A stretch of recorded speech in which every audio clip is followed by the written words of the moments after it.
Alrighty, we should be getting started. It's trading time. Alrighty. 1, 2, 3, 4. Mic check, mic check. Let me go ahead and actually just check that. Looks like we're good. Alright, should be live. Friday, final day of the week. Time to lose it all.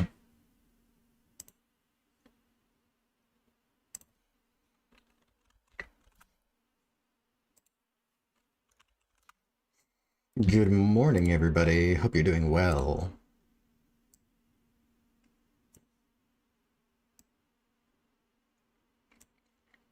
Hope you're all doing well. Good morning, Kat. Good morning, John. Good morning, sir. Okay, we got a couple stocks in play really early here. ALT. Very catastrophic pump and dump on this. Low volume pump up. High, not even that high a volume pump down. Really just started to see it come in here.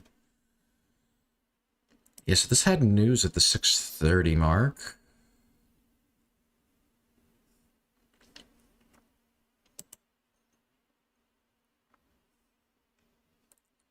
Dropped from 590 to 520.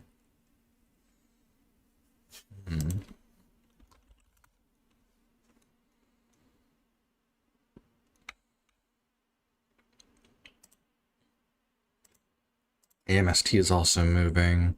Both of these had news at 6:30. And they both just got volume around 7 for whatever reason. Strange.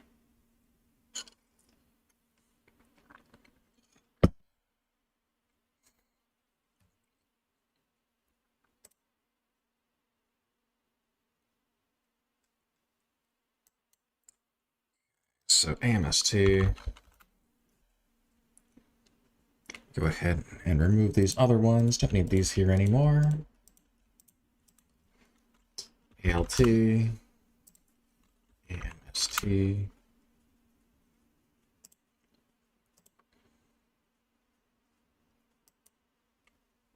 Morning, you're short ALT at 579 and AMST at 283. Really, 579, you sorted pretty high here. Good entry. AMST might actually move. There's some potential. It's a bit weird that it didn't move right at this 6:30 mark. But just looking at float-wise, AMST is much more postured. Right, ALT looks like it's a higher float. So I'm less inclined to think ALT is going to hold. AMST looks like the better bet, in my opinion. All right, so we have a lot of churn here. Again, the main issue is we didn't have volume at all during the news. And then just randomly, 2 minutes before the top of the hour, we see volume come in. Seems a bit weird.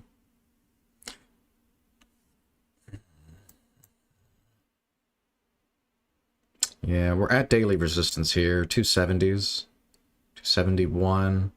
So we're right at the daily resistance here for support. Beyond that, you've got 280 and then 304. Good morning, everybody. I see you're all wide awake here, ready for a good Friday, hopefully. Make sure I'm on half size. Good.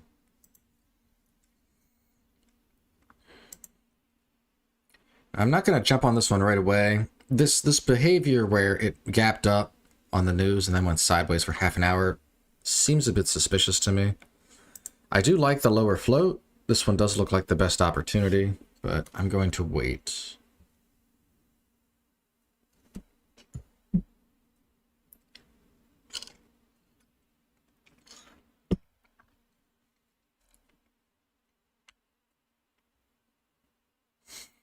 If the news came out right here at like 6:58, and then we were having this pattern, I'd feel a lot more bullish. But I'm worried that this could be some kind of trap.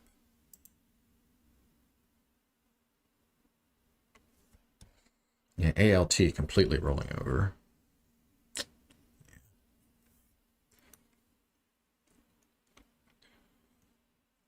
Okay, good volume here. 200,000.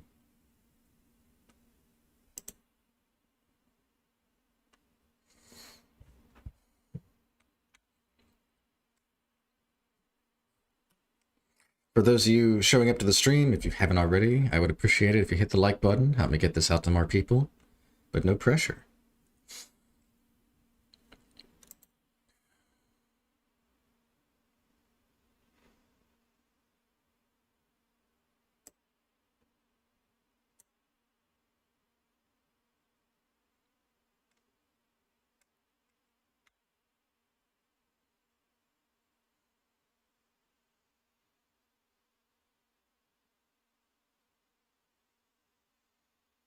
Yeah, so a lot of range here.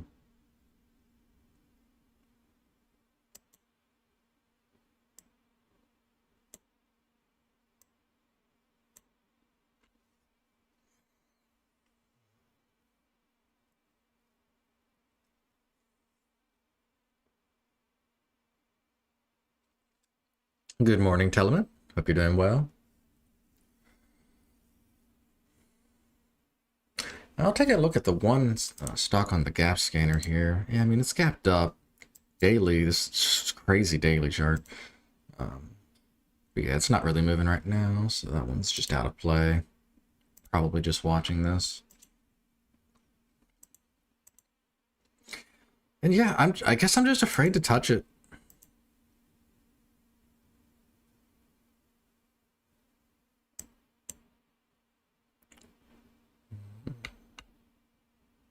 It's at the 200 EMA on the daily.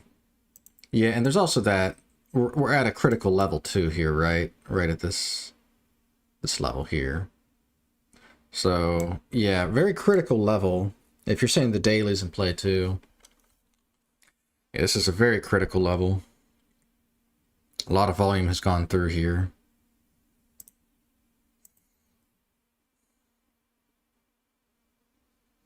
Seeing volume descend a little bit, but it's still quite high.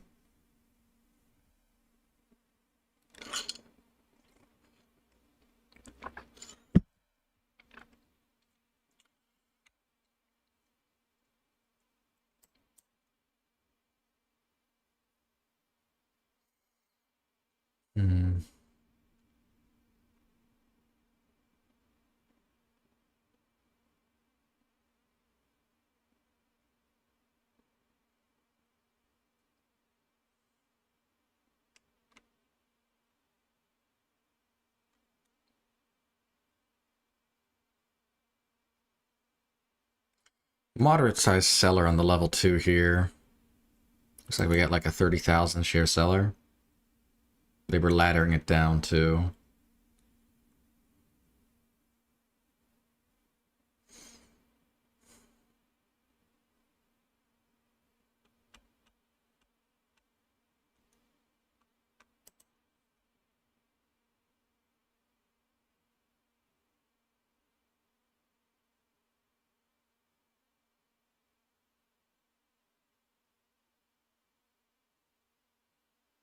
Still quite a big seller. Yeah, seller's getting bigger actually. Now it's at around 50,000 shares. It's 79. Looks like a pretty big red flag to me.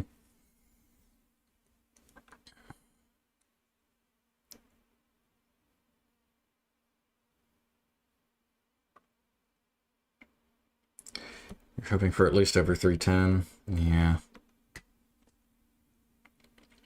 Good morning. You did not enter because of the EMA 200. I mean, fair enough, right? I was just hesitant because of the way the structure set up initially. Now that I know there was a 50,000 share seller at around 280, that's an issue.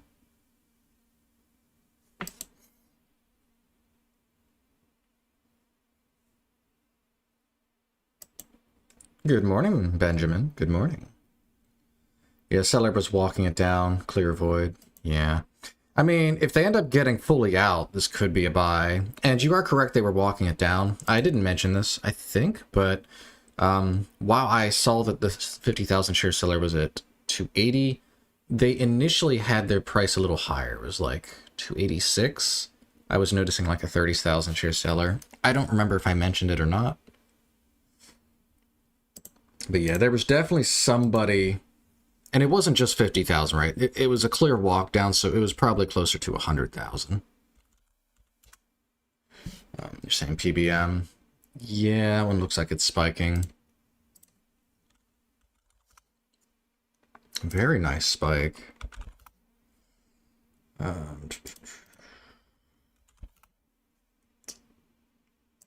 Very low float, too.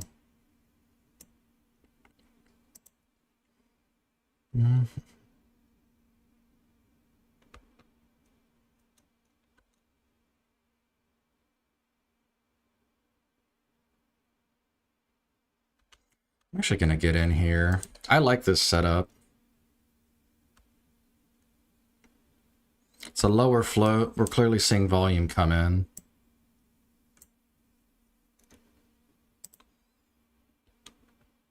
Okay. Ooh, bit of a seller there at 87. Taking half off there. Okay, can we push to 2? Ooh, see a buyer there on the bid. That's good. That's really good.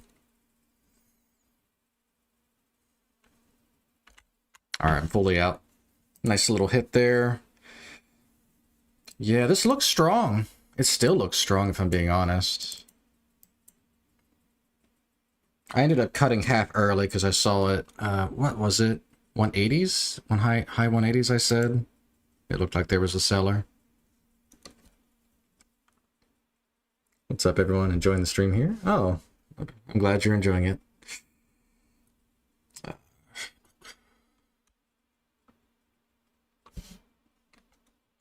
If I could take just a moment, I know this is dying right now, but just to go back to AM EST, this thing is rolling over on high volume. I suspect whoever was selling up here is still selling. All right, back to PBM. Just wanted to call that out. Buenos dias, Capitan. Buenos dias, sir.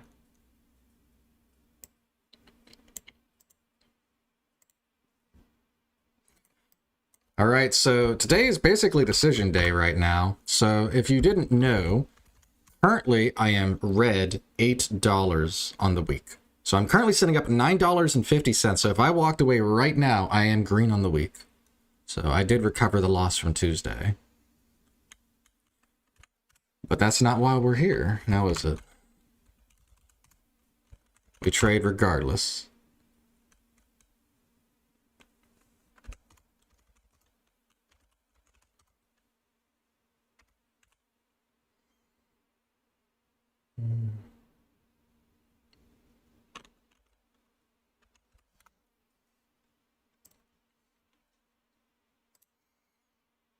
You're short at 190?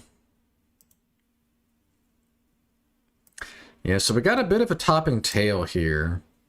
But on the flip side, this volume is extremely high for the shares outstanding. Right? News Catalyst looks okay.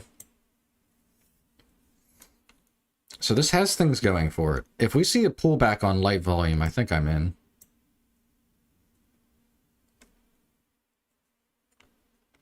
I mean, this could even be the pullback. 188.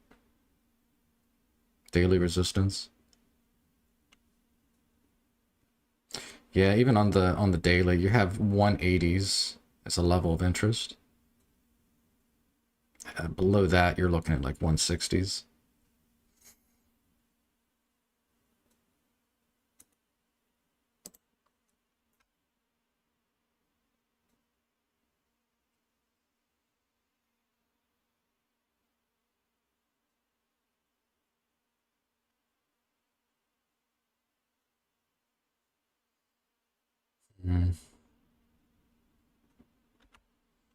Take a half size trade there. See if we get a bounce from it.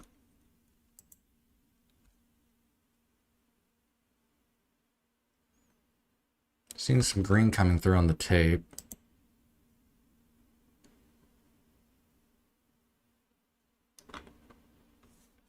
I don't know.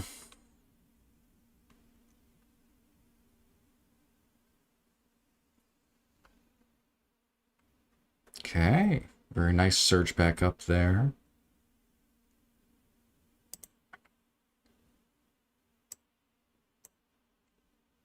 My entry's pretty good here for risk management. I got in near the bottoms here.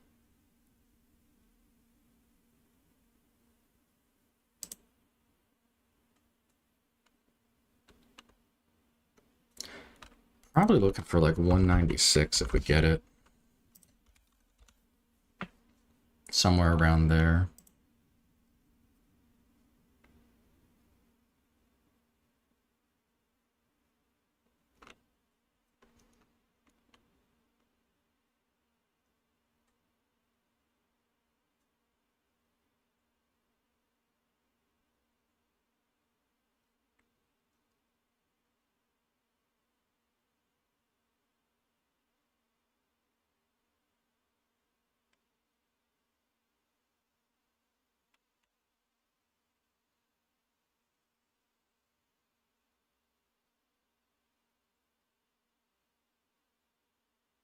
No, I'm out.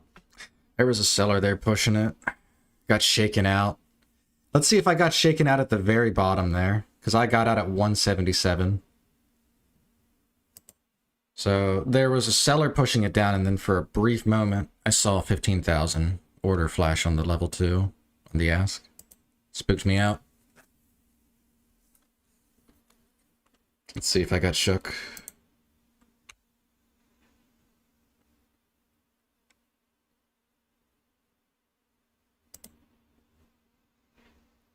Oh, that's frustrating. That's so frustrating. I literally got out. I stopped out on the bottom tick here.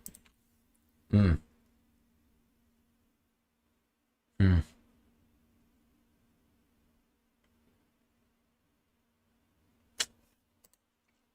It is what it is.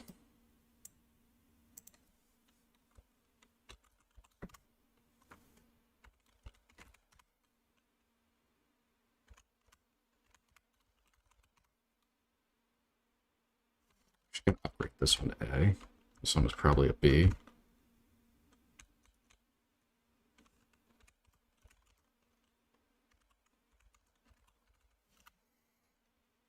Notably, I wouldn't have hit profit target, but like, it's just frustrating selling on the very, very bottom. Very frustrating. Respected the edge. Yeah, no, and I get it, right? Saw big red selling coming through on the level 2, or on the time and sales. Then I see a big 15,000 order flash. And then we go right to support, and I see 180 break. So I cut it for a 3-cent loss. Yep, I would have hit target too. It's frustrating. But it happens. We get shaken out sometimes. That's just how it happens.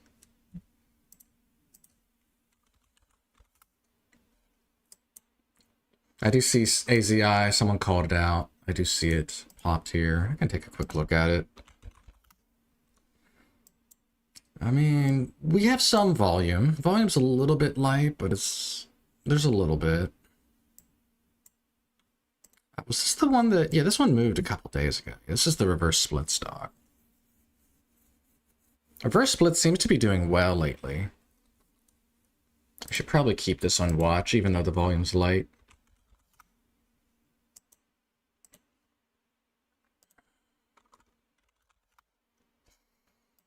Pretty big rejection here. I would have gotten filled, because my order to sell initially was at 196, so I would have gotten filled. Look, I had to stop trading for all week long because my broker decided to charge me $2.99 per execution. What is that about? What broker do you have? Hmm.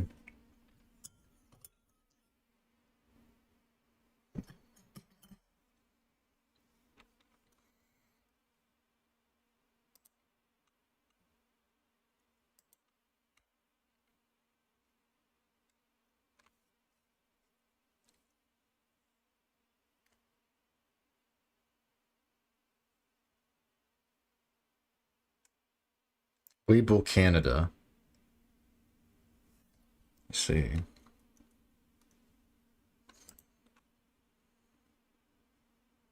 Yeah, what is this? Like, and then we have low volume on this push down.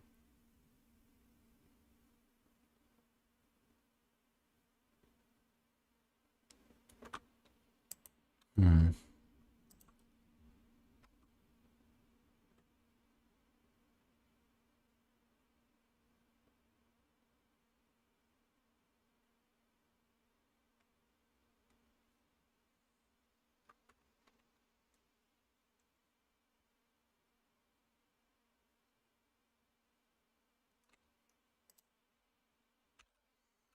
All right. I'll take a half size starter here. Back in. I feel like this pullback giving this rejection is actually kind of like volume. We'll see if it surmounts to anything.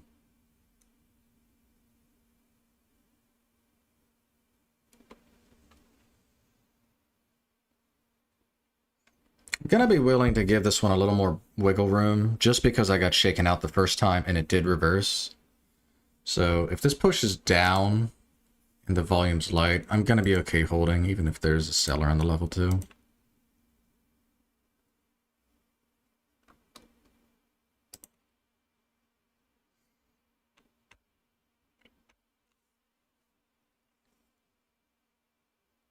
I want to at least give it a few minutes.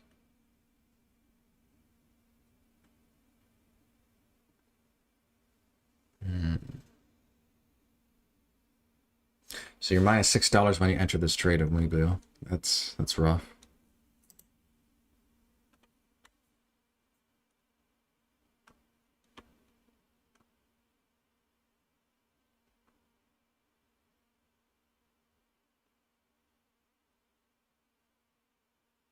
Yeah, so we pushed down again and then reversed immediately. Similar pattern to what happened here.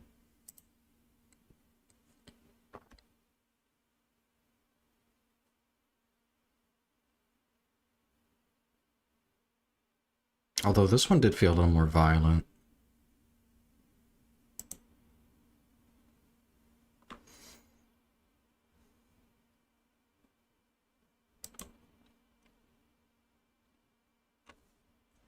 ALT, if we can just pivot to this, holy crap.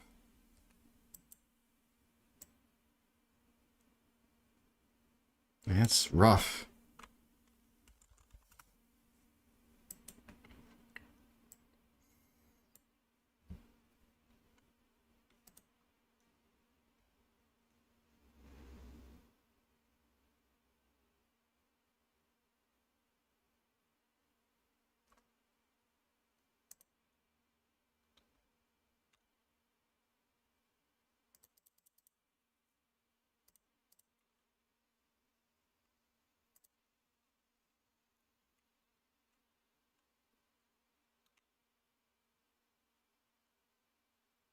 Nice breakout, but the volume really isn't there for it.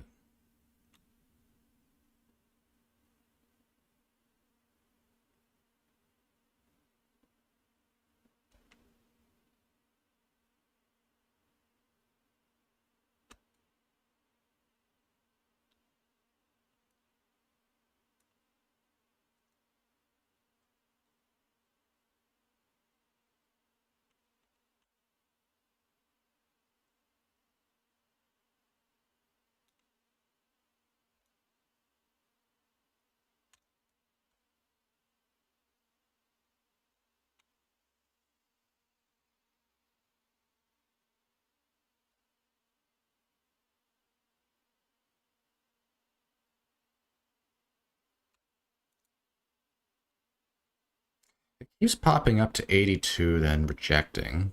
It's done this 3 times now.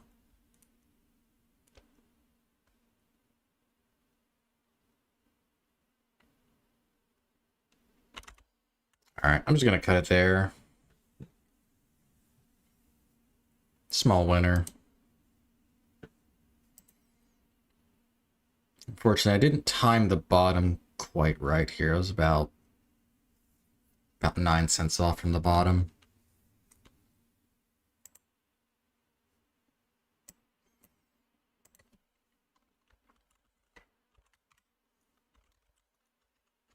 AZI rolling over pretty hard.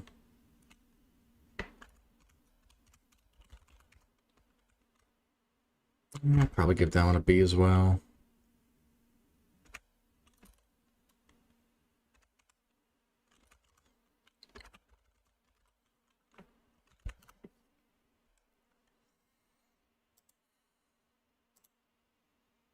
Yeah, and I mean, again, I ended up selling a bit too soon. I was 2 cents from profit target, so I was willing to just take it off there, but I would have hit profit target again if I held.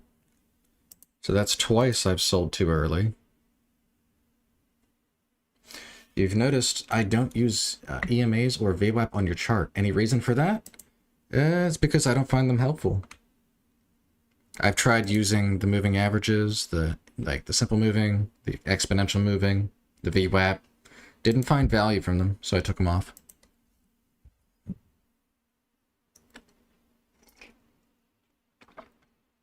If you find value from it, fair play, right? Use whatever works. I just didn't find any value from it.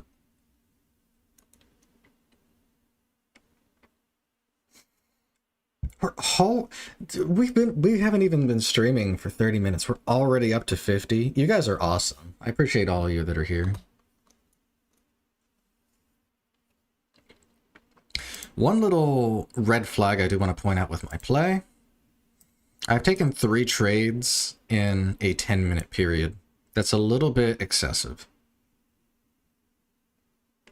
So I might be FOMOing a little bit. I think I need to acknowledge that now. Slow down. Yeah, you don't need any of that. VWAP is the only one that I have and occasionally use. Yeah. I mean, there's times where a price will bounce off of a level and you'll respect it, but then there's other times where it just doesn't respect it at all. And I never really found enough of an edge using that. It felt like a 50-50 of either it works well or it just doesn't work at all.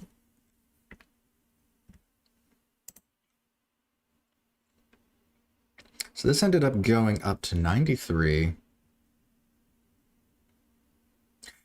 My assessment was correct. So I thought that after we had this fake out, it looked the same as this fake out. And then we did move up. So this has done this twice now where it's done a fake breakdown into a move up. It's done this twice.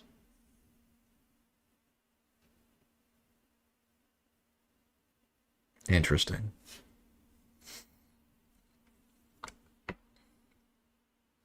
You like my patience? It helps a lot. Well, I mean, and I'm not always, right? I feel this was too excessive. PBM is an okay quality stock, right? It's a lower float, got good volume, decent catalyst, decent daily. So it's got the criteria. The question is, was it valid for me to take 3 trades on this? Was I overreacting? I mean, my assessment is slightly, because this one was a winning trade, so I was in the driver's seat, and it looked strong. So I won't say I was FOMOing super hard. Like, if I was taking a losing trade and then I was just jumping and taking trade after trade, maybe that'd be different. But yeah, we'll see. We're at the half hour. We'll see if we get anything new that comes out here. But yeah, honestly, for a Friday, this is a pretty good start.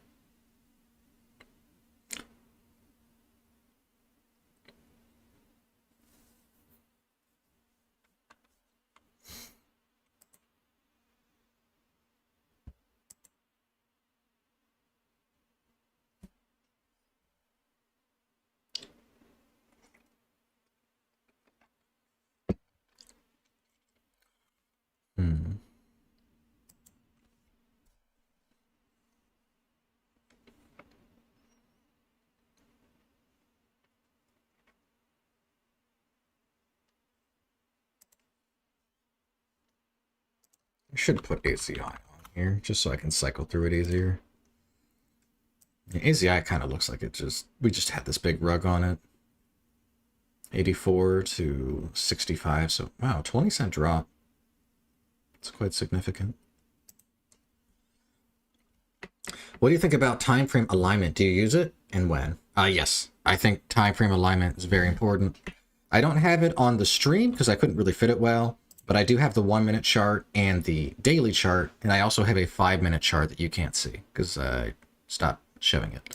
But yes, I look at all three. They're all side by side, and yes, I think alignment is a very powerful tool. I try to use it whenever I can. Okay, so this one just kind of popped up and immediately faded back. It does have news. Partnership with the Cube Group to launch up to 100 million Solana-focused digital asset. Seems kind of like a whatever thing.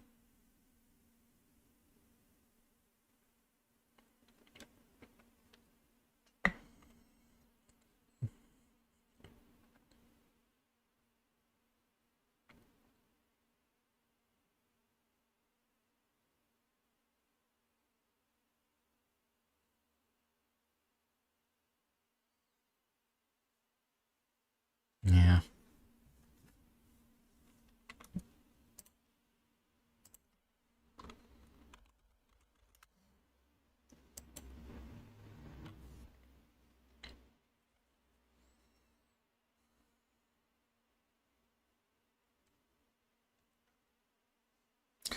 Yeah, this one just, I mean, the volume started out okay. We had like 75, 50,000. Good volume to start, but it's drying up and we're at the lows. Back to November type market at the moment. We'll come back at 8 AM EST. Yeah, no worries, man. No pressure.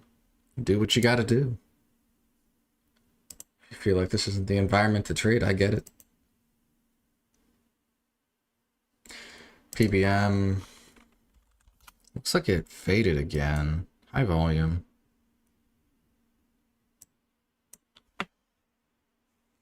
Are we all beginners here? Sometimes I feel like a beginner. I don't really know what the levels are. I know there's some people in chat that are pretty experienced. I got 7 years of experience. A lot of it's bad experience, but I do have 7 years of experience. You got your locates for MGRX, but no short so far. Yeah, that one just kind of like, I mean, MGRX, it just popped up and immediately died. Right? Like, if you're shorting here, like, the price has already come back to where it was. I don't really know if there's, like, what edge are you going for? This is like a pretty neutral catalyst, too. In my opinion.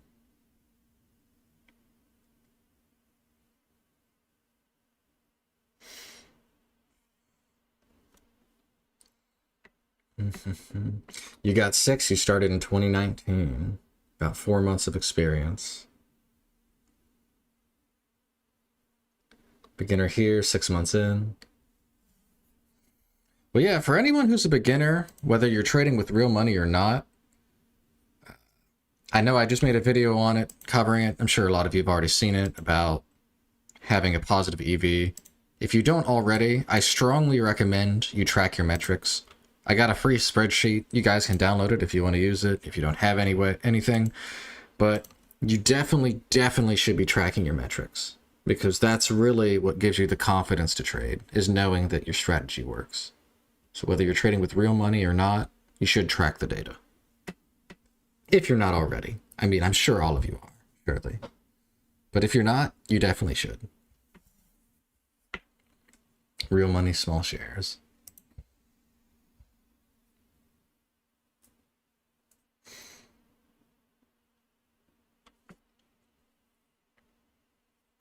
Man, this thing's just kind of creeping down.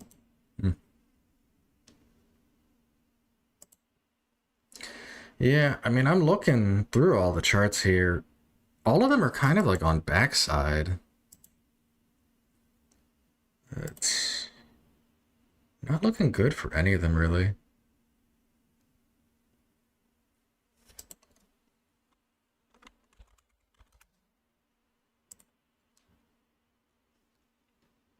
GRX, sorry. This one's broken down quite a lot.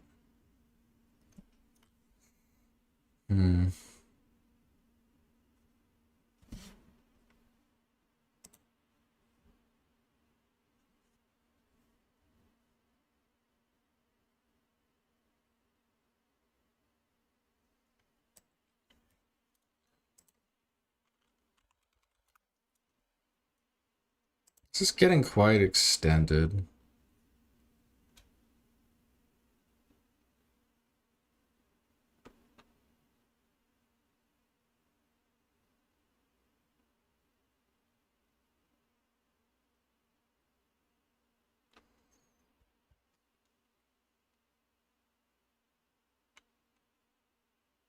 The volume is still high, though.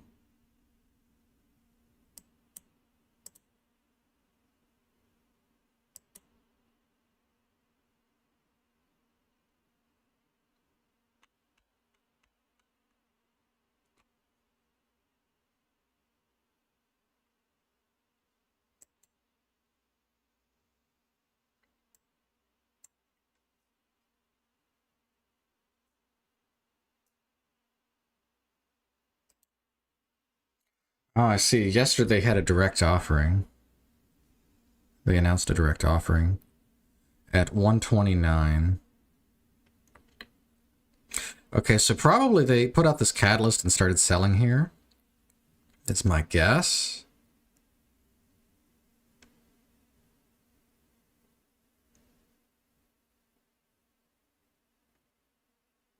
So 129 is basically a wall.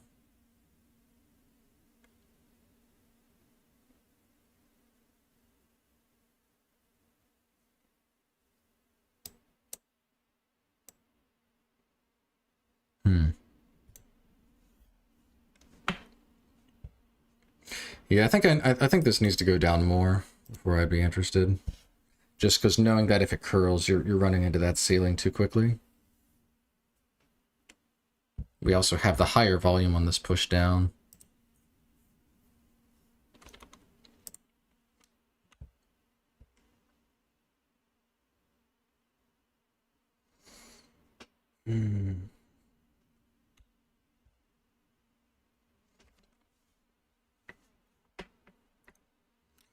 Could you give us what are the 3 most important not to do when we are a beginner?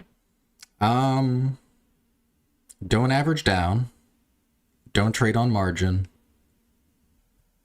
Those are the 2 big ones, right? Yeah, don't average down. Don't trade on margin. And I guess the next one would be is size your trades appropriately. You don't want to be overexposing yourself on a trade. So those would be my 3 recommendations.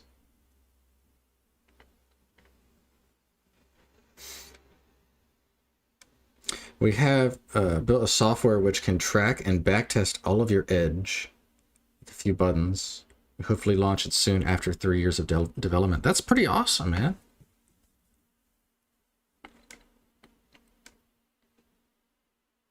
So like, what would it do? Would you just be able to put in data and have it go that way? Or would you just give it a set of commands and say trade like this? Your AM EST short at 283 is now breaking down.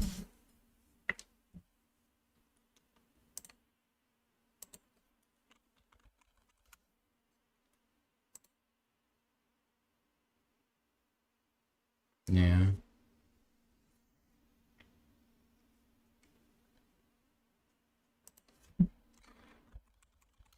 Yeah, with MGRX, I was like a little interested in getting long here, but when I read the catalyst and saw, not the current one, but when I saw that we had a dilution yesterday announced, combined with this high volume, too many red flags to buy here. Because I could have got in at 107.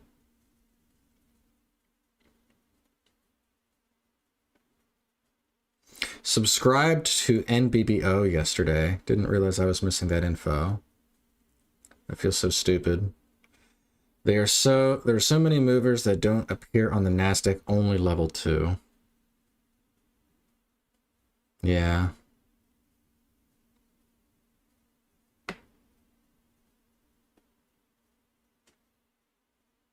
Yeah, you really need the NYSE and all the others. You can't just do one. It doesn't give you everything. You say my situation is that I like to trade X, Y, and Z, and then it shows you all the times that historically happened in the past 5 years. Got it. Could you elaborate more on sizing? Sure. Okay. So, might as well. We got nothing better to look at here. ACI is kind of curling. Let me just take one moment to look at that. Yeah, I mean, the volume's... There's no volume. Yeah. Switch over to PBM here. Yeah, PBM also just kind of on the backside. Yeah, they're like, everything's out of play now. We're mostly just waiting. Okay, so anyway, back to... Sorry, I just wanted to look at those, make sure I wasn't missing anything. Say, could I elaborate more on sizing? Right, so in general, it depends on what your goals are, but especially if you're a beginner, you really want to start with very, very modest returns. So for this account, it's a $5,000 account, and as such, you don't want to be aiming for $100, $200 swings in the account. Especially like maybe on a daily basis, but not on a per trade basis. Because you figure if you take 10 trades, let's say you get unlucky, you lose like 8 of them. If you're risking 100 each, your account, you lost 800, you won 200 from the 2 winners, so you're down 600, right? $600 down on a $5,000 account. That's a 12% drawdown. That's a huge drawdown. In general, I think a good approach is to try and avoid having more than a 2 to 3% drawdown. Like that should be the max loss for the day, no matter what. Because once you start getting those bigger drawdown percents, it becomes a lot harder to recover that. So by sizing, you're basically avoiding those bigger drawdowns. Look at this volume. Huge volume here. 260,000.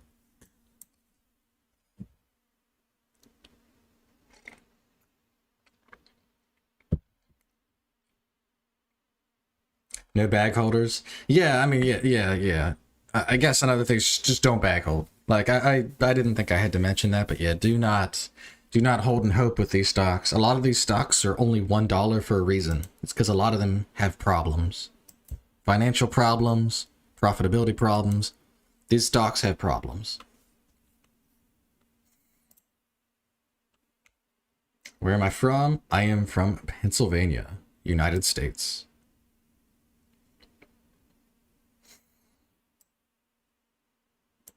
I'm still not super interested in this, but this volume and this return to high is certainly interesting.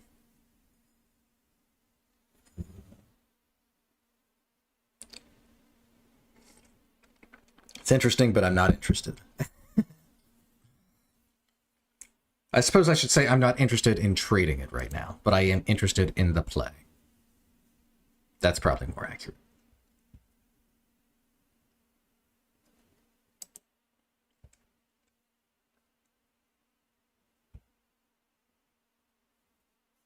Hey, you're my neighbor. Hence the expression, don't get married to a stock. Exactly, yeah.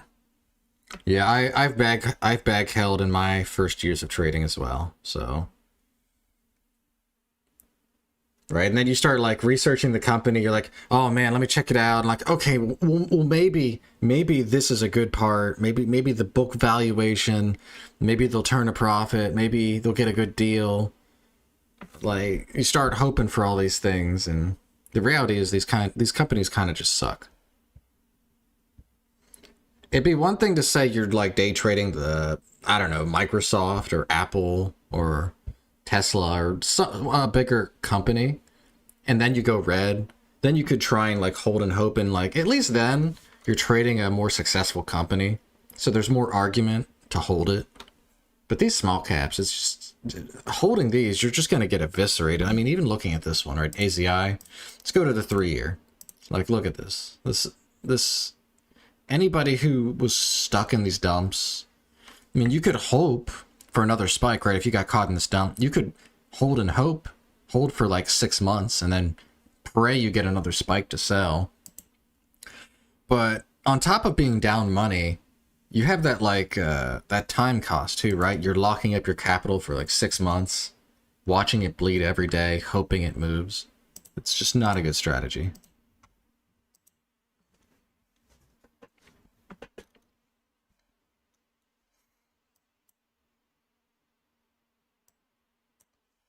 Good morning, sir. Ovter. However you pronounce that.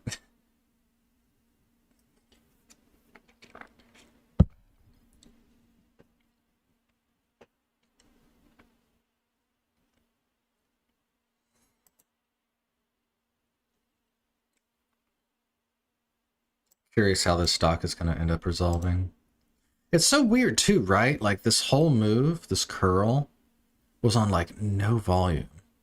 And then just out of nowhere when we hit this level and it was breaking out, just a sudden random spike of 260,000 shares. I guess Ross bought here.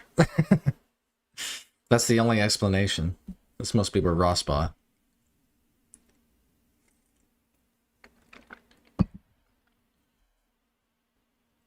It all makes sense now. It's hot chocolate. I got hot chocolate here. Believe it or not, I've never had coffee. Not once.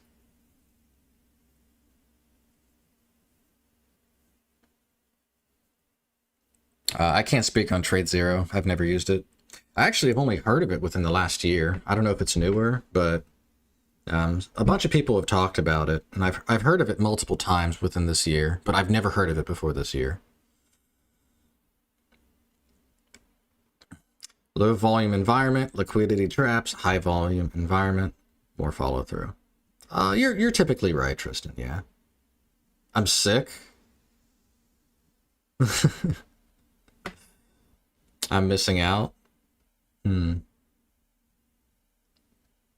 Maybe. I don't know. Both my parents drank a bunch of coffee, and I just saw how they basically needed it to function, and I didn't like that. So I chose to never drink coffee.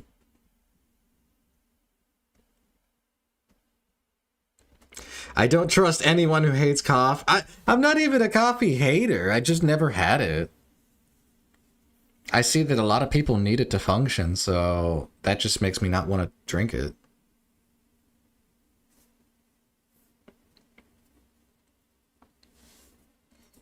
And Trade Zero sucks. I don't know. I can't say on that. So this is curling back up. Good volume coming through here. This is a lower float, right? This had a reverse split. No, it has a higher float. Or, oh no, that's pre-reverse split. Yeah, so looking around 3 million shares or so outstanding.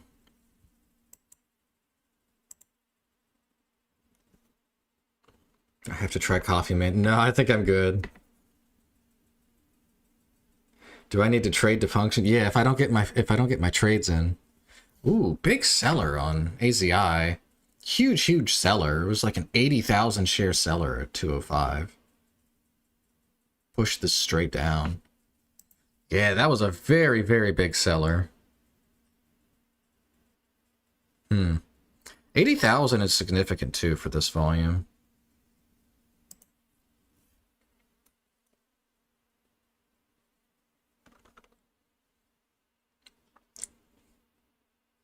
Is it 99 cents per click?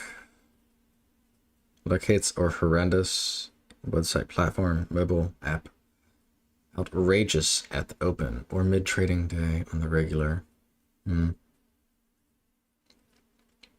I use it and it kind of sucks for real. Minimum of 208 in fees per trade and half execution speed of DAS Trader.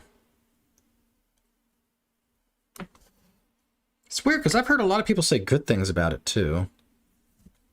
So it's interesting to hear that some people had bad experiences with it.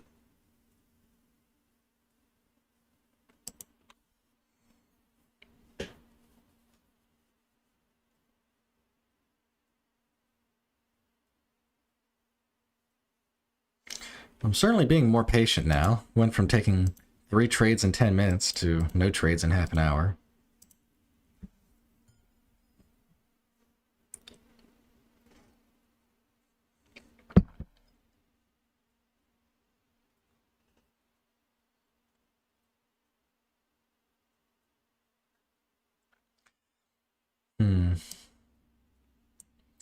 Very, very interesting that an 80,000 share seller would show up on the level 2 and push this down just to have it fully reverse.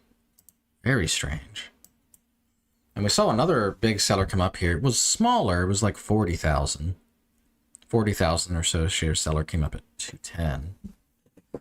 So there's definitely big players playing games here on this one.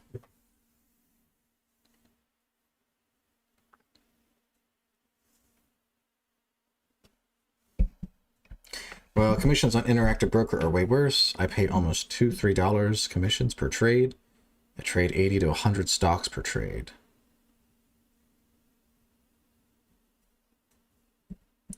I'm being generous with 2-3 sometimes it's way above 5. Yeah, like even for like Lightspeed, that's very high because Lightspeed for 100 shares, you're paying roughly 70 cents for a round trip. So it's way, way cheaper on Lightspeed.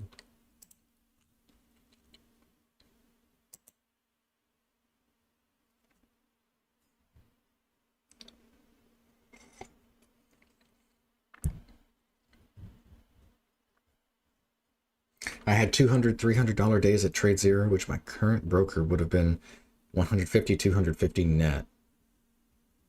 And after fees, I was up 20 or 50 bucks because of fees were terrible. Yeah. You trade on Ocean One securities now. You tried Lightspeed and Interactive Brokers, both sucked for commissions. Yeah, the commissions, and I talked about this. Once I hit day 50 of this, I'm going to make a video, and I might, depending on how bad the commissions have been to me, I might end the challenge early and not go to day. My camera is messed up. How so? Is there like a black box on my head? Like what? No. Okay.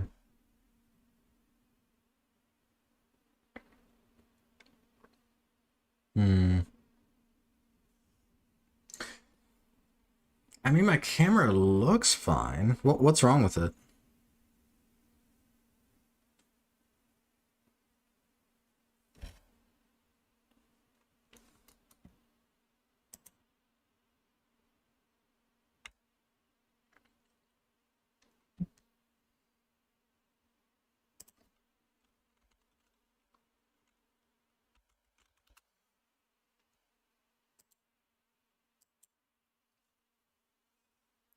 Fine here.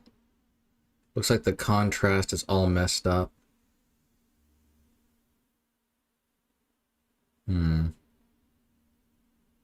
Wait, never mind. It's your monitor. Okay. I'm like looking at my OBS. I'm like, what is he talking about? Like, I'm just like, what am I missing? It's kind of milky looking.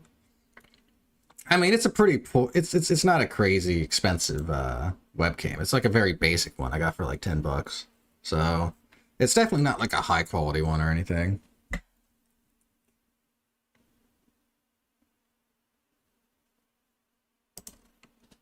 Okay, MGRX, another leg down. I'm still probably not interested here. I mean, it's getting cheap at this point too. Yeah.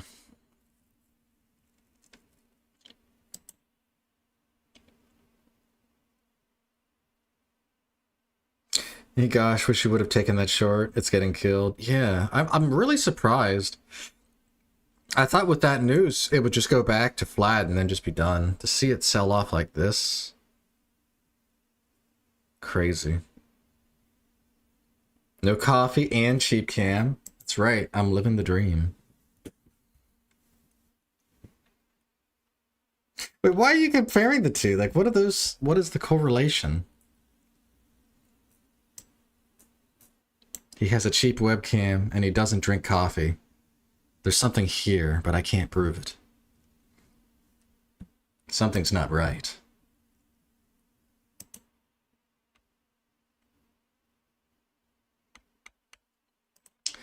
Yeah, so we're kind of moving a little, but the volume's too light. What a day. We had a really, really great start with PBM. PBM was showing promise. But now just everything sucks. And even PBM's kind of died. Bad decisions. Okay, alright. Okay.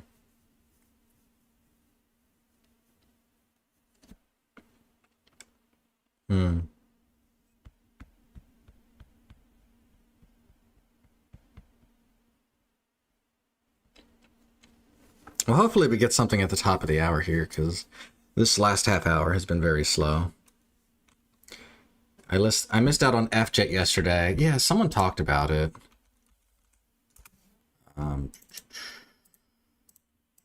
Oh, this was a recent IPO. This just today. Yeah, so it came out. What time was this? I mean, I was well off then. I was even done with my scalp trading by then. Yeah, this didn't come out till like an hour after market open. Also, that's pretty rough, right? To gap down and just go on this massive tear. Very crazy move. And then it gave basically almost all of it back. Archer activation will be pushing up the stock market soon. World free speech. Yeah, that definitely doesn't look like a spam account. World free speech. Could you type 1, 2, or 3 for me? Just 1, 2, 3.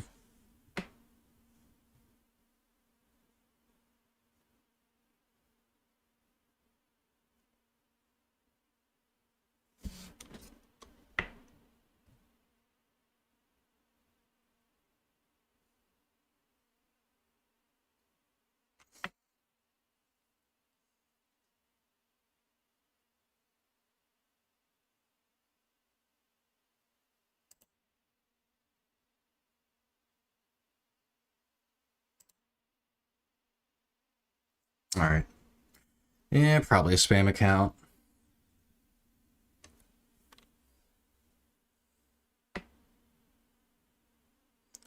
DLN IPO'd recently too, holding up well.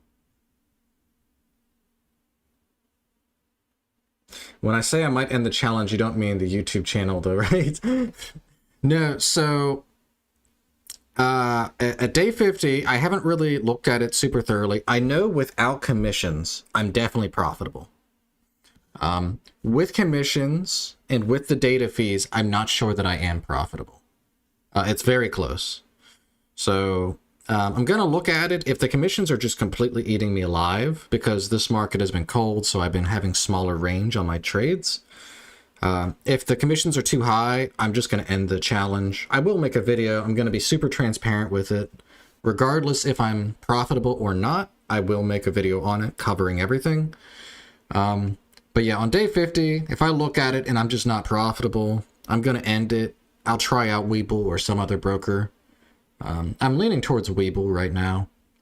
I would go back to Thinkorswim because that's my bread and butter. But given how lately they have been problematic with small caps and being able to trade them, I might look for another broker. Anyone else getting bored today? I am extremely bored. That's why I'm talking with you guys, because nothing is moving and nothing is doing anything right now.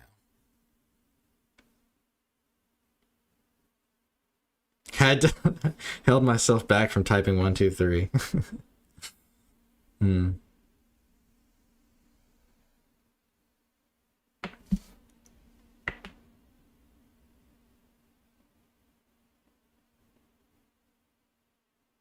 Weeble is awesome. Really love it compared to the rest of the field.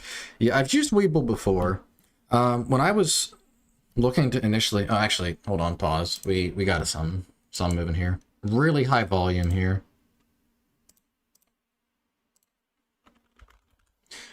Okay, private placement, 40 million.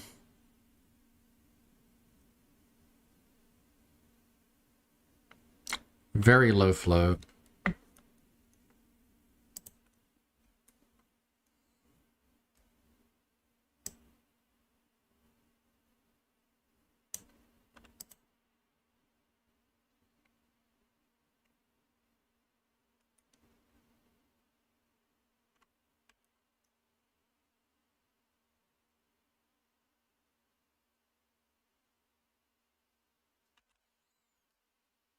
I'm in here for small size.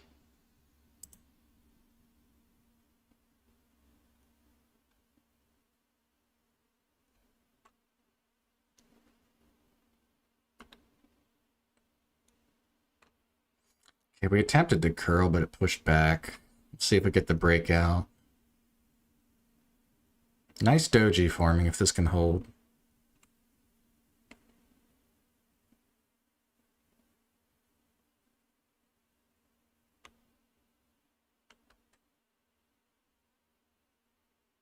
Okay, got a 10,000 buyer on the bid there. Looks good.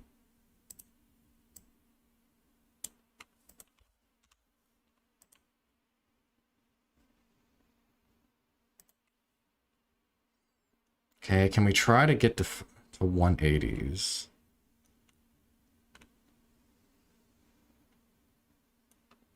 A lot of chaos at 170s.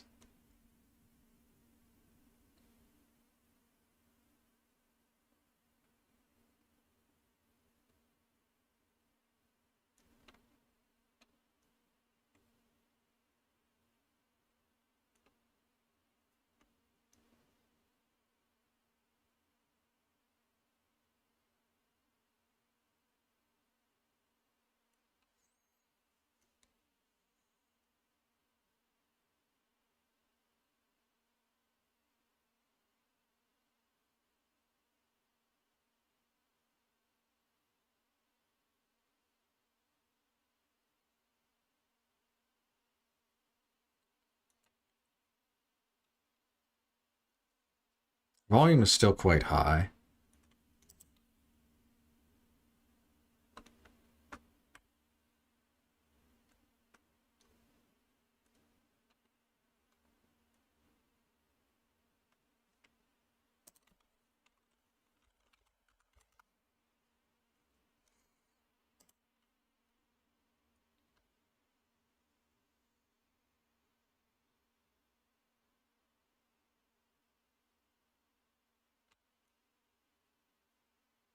There's a lot of pressure on 174, 175 here.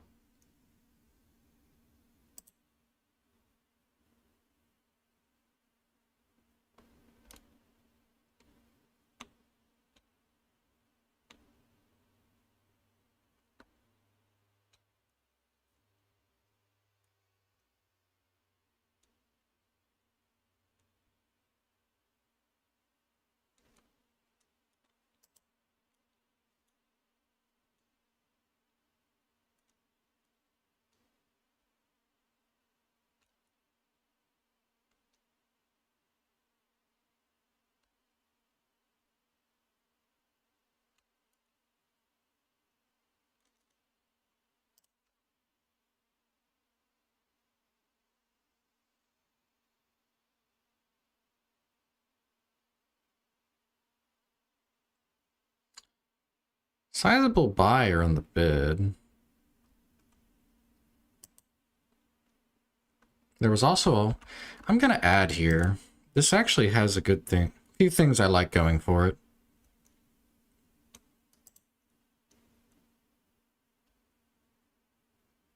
See if it holds up.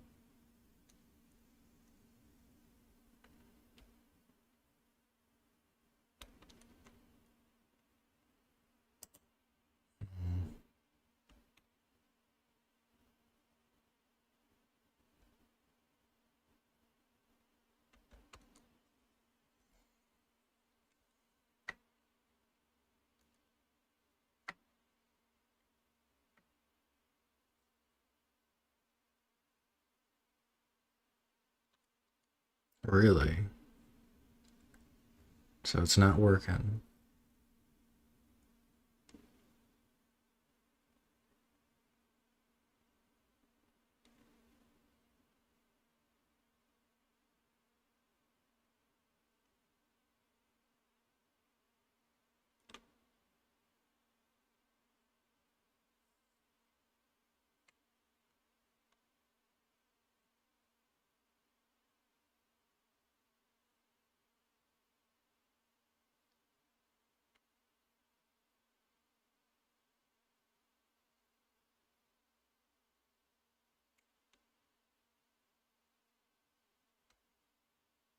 Got stopped out. Yeah.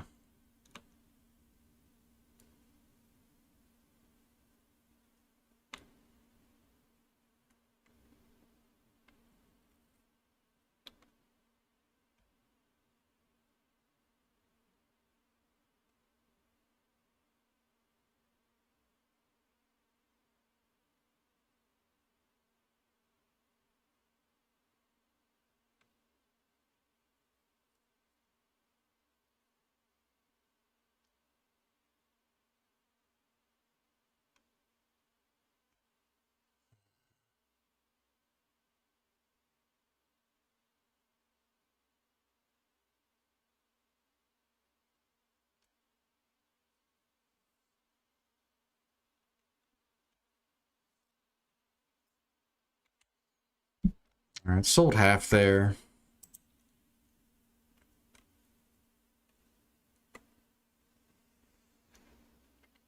I still want to see it break through this level and go to 180s.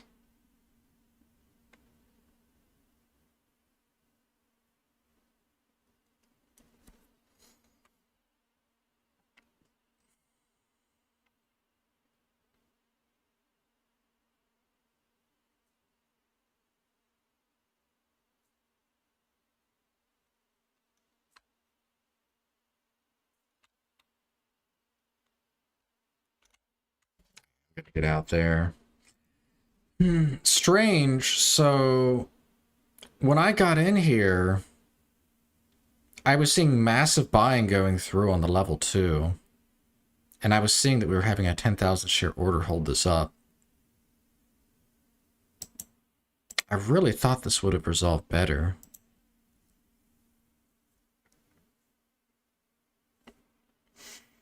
Fold, it's an acquisition.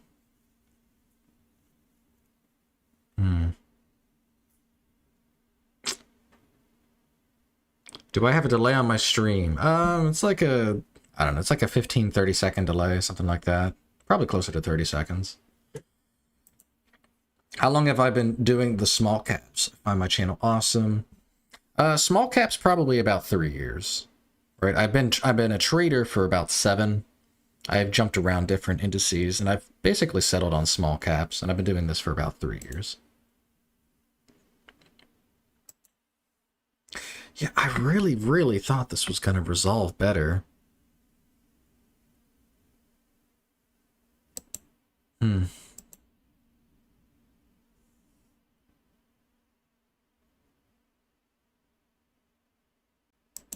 Feels like it's such a grind. Like after 14 trades, or not 14, after 4 trades, and I'm only up $14, even though all of them are green. I'm just having very slow grinds.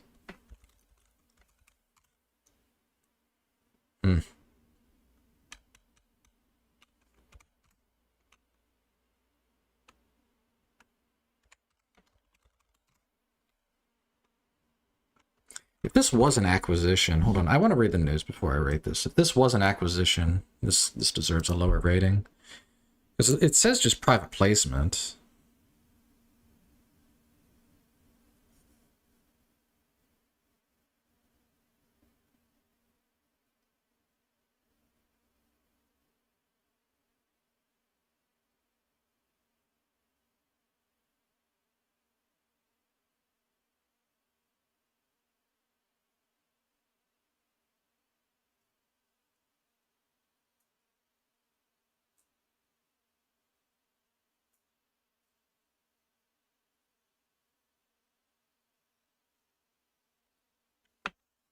It really depends. Nice stink bug. It really depends on the criteria for the trade when they're allowed to sell. But yeah, seeing how this was really struggling, and even on the pop, it was struggling on the second attempt. I don't regret bailing.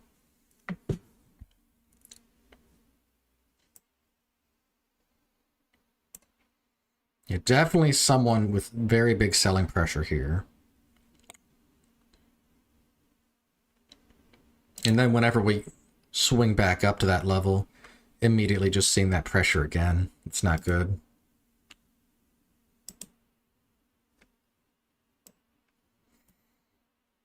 All right, so I'll give it a B minus, just because private placements don't necessarily mean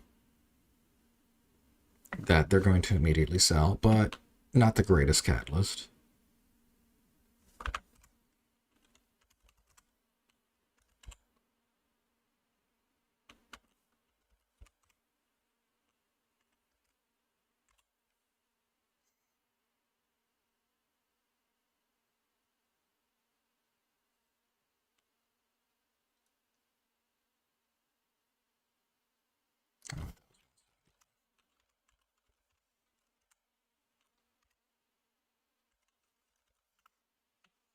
Yeah, so not a crazy big winner.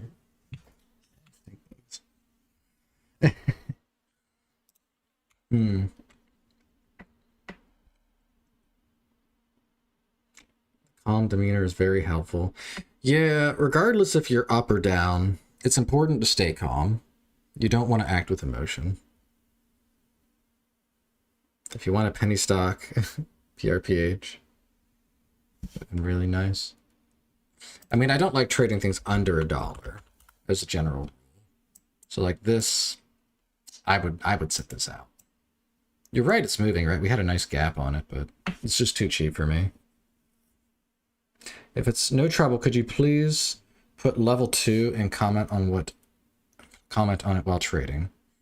Think it is important for beginners? Can't do that. So terms of service say you're not allowed to stream level 2 data live because it is a paid premium service, so I am not allowed to stream it. If I'm going to stream it, I have to have at least a 15-minute delay. That's standard. And that would basically ruin the point of live streaming if I'm 15 minutes delayed. So unfortunately, I can't do it. I used to have the level 2 on, but someone on here correctly pointed out that I was not allowed. I went ahead and checked with my broker and they confirmed it. So yeah, I can't show it. It's not up to me. SGBX. Excel is very nice. Where can I get it? If you go to my Discord, I have all of my spreadsheets available for free. No charge.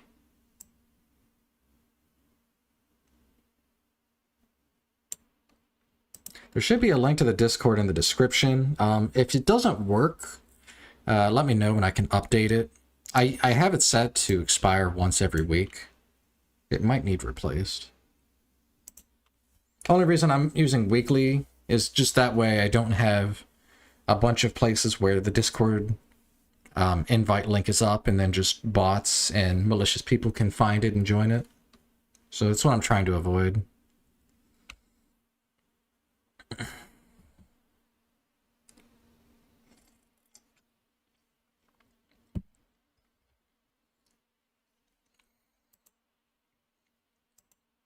It's had news way back at 7. It hasn't moved for a whole hour. Very weird. I don't know how much I trust this.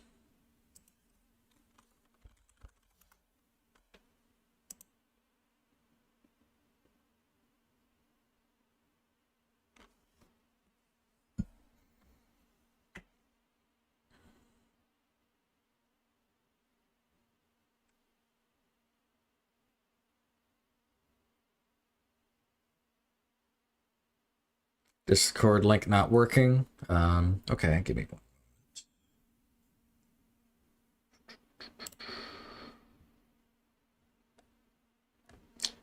All right, give me one moment. Everything's going to disappear for a moment. Actually, hold on. Can I... Let me, yeah, we'll do this instead. Okay, that's a lot easier. You can look at my OBS while I do this real quick.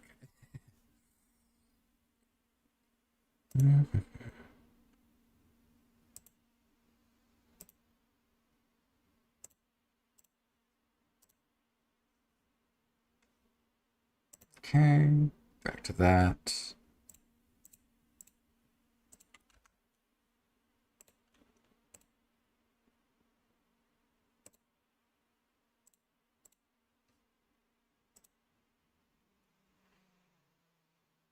Oh, can I not actually edit the description? Well, okay, I'll just paste it here for now.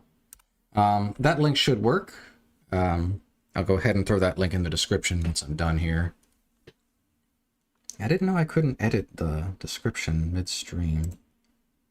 No, I can do it here. Yeah, okay.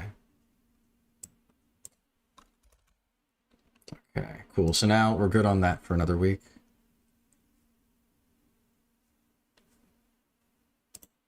Yeah, I would be skeptical to trust PBM, considering that there was a huge seller that pushed it down.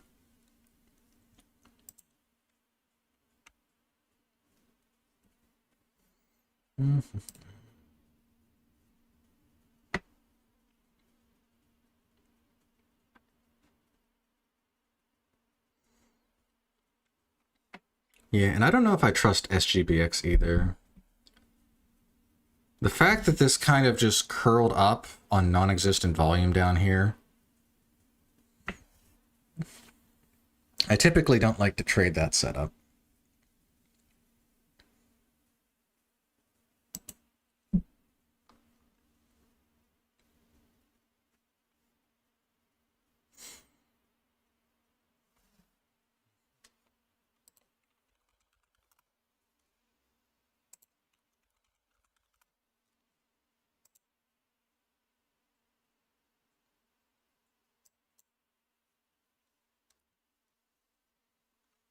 You tried to short at 310, but was too slow.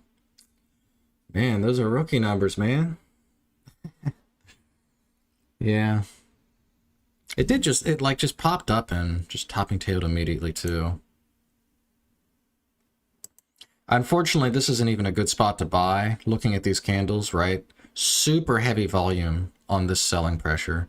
Don't trust this at all to hold up.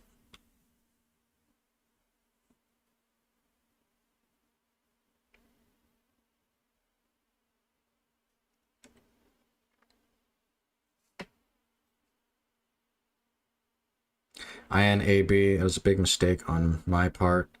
Should have read the news carefully. Yeah, that's why I was willing to downgrade the trade a little bit. The news wasn't exceptional. 52-week lows. If I'm being honest, a lot of these stocks are at 52-week lows, so that's not saying much. It's like saying a dog is a dog.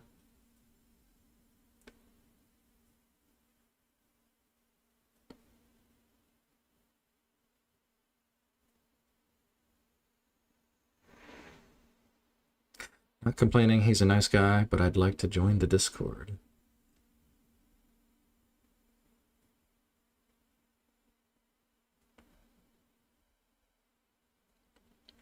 Yeah, the new Discord link should work if you can either do the one I left in chat or in the description of this video. Both of them should work now.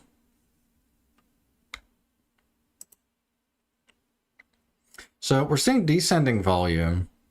Problem is this volume is still higher than the volume on the move up. And that's the problem with trying to buy a pullback when it moves up on low volume, is that the move up was already unjustified because there wasn't the volume for it.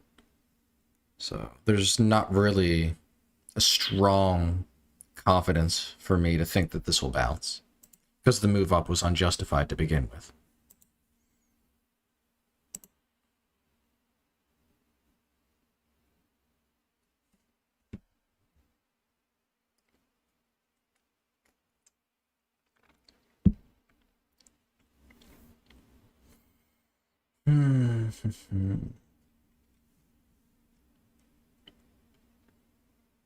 I missed the earlier post about the link. Was there another?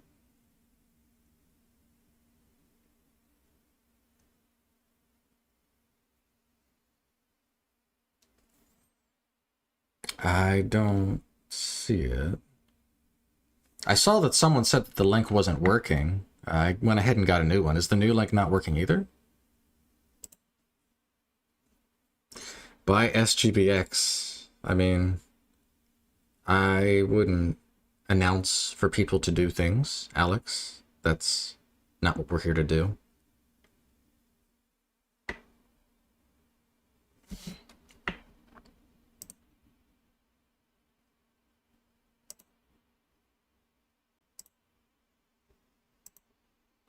Yeah, Alex, we don't advocate for people to buy something.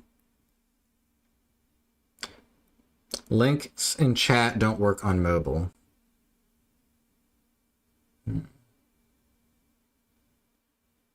No new link is not working on either. Tried both. 502 error. Yeah, I don't know. I went on Discord, went get new link. I put the new link in.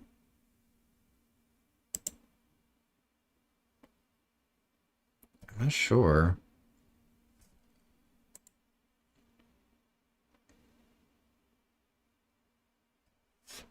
Yeah, that's weird. Yeah, I don't know. I haven't had anyone come to me after I got a new link and say it doesn't work. I'm genuinely not sure. Well, hold on here. Let's see, can we get another push down?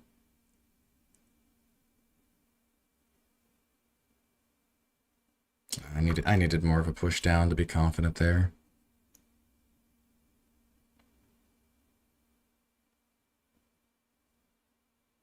Yeah, it's crazy how this thing just completely reversed back.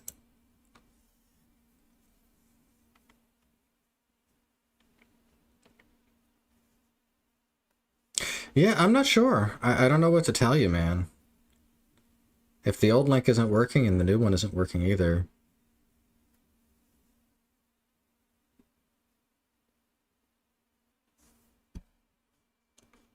I'm gonna have to look into that, because if it's not working for you, it might not work for other people. If that's the case, that's a problem.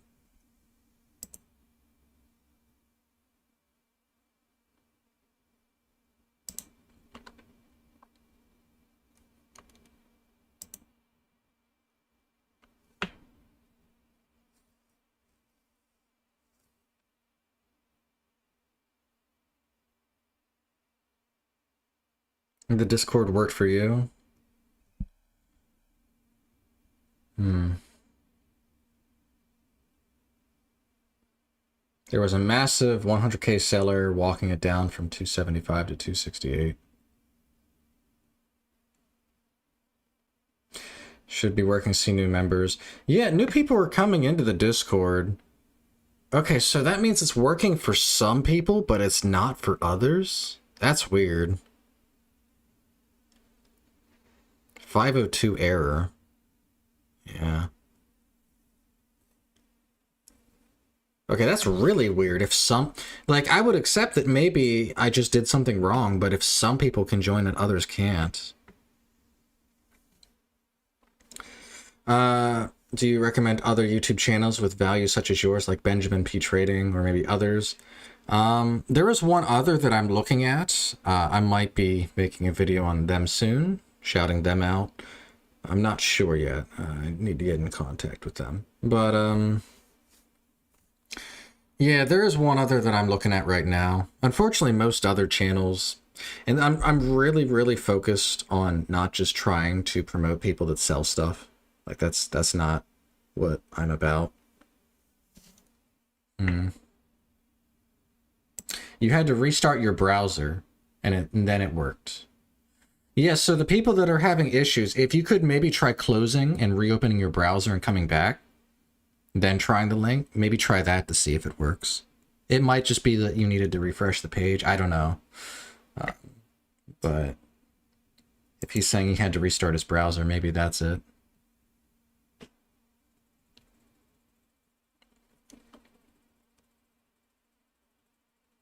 Yeah, that's still weird.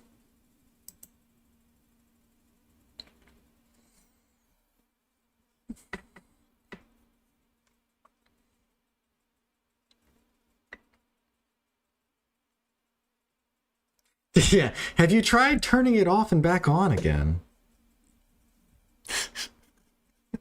That is how it feels like.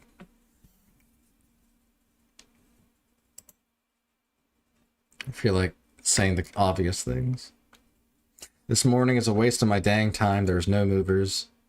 Yeah, this has been a very slow morning. It was so promising too. PBM looked so promising for the day. I was like, okay, we're actually getting some things moving. And now, I mean, look at what we got now, right? So PBM completely died. MGRX died. ALT died. AM EST died. Like everything, even this, like what? Everything is just. I mean, okay, this one's kind of holding up, but like we have one stock that's holding up, and everything else is just kind of not.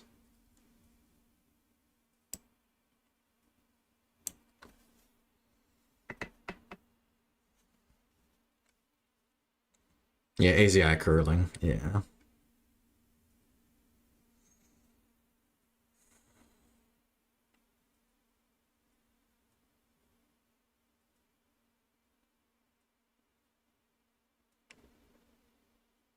And you can't trade it on Thinkorswim. Sounds about right.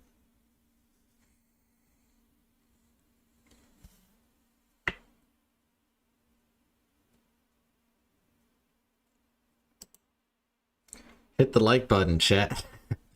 Yeah, if you guys are liking the stream, hit the like button. It would help me out. Although, I feel like with the way things are right now, this market, it's not really giving much excitement anyway. So, I don't blame you if you're not very enthused to hit the like button. So this is continuing to go lower. Volume has dropped off.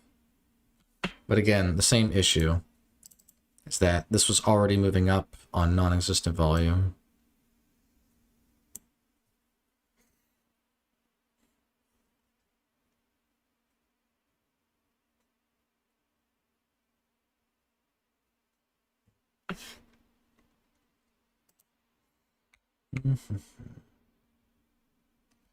All right, we're about to hit the half hour here. We'll see if we get anything in play, anything at all.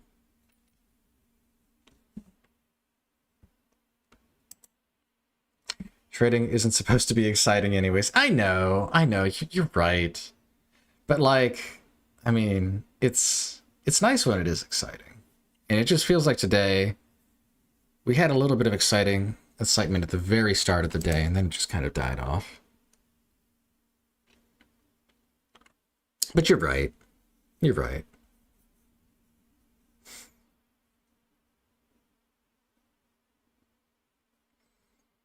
I guess I haven't said it yet, so I'll say it for the moment.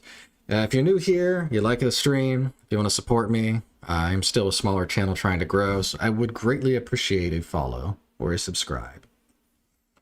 Yeah, I don't have followers. I have subscribers. EVEX has light volume, but it could move. It looks promising.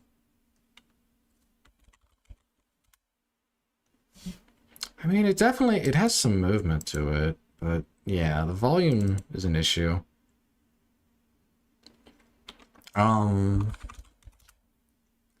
Float is extremely high on it, though. I got almost 300 million on Lightspeed.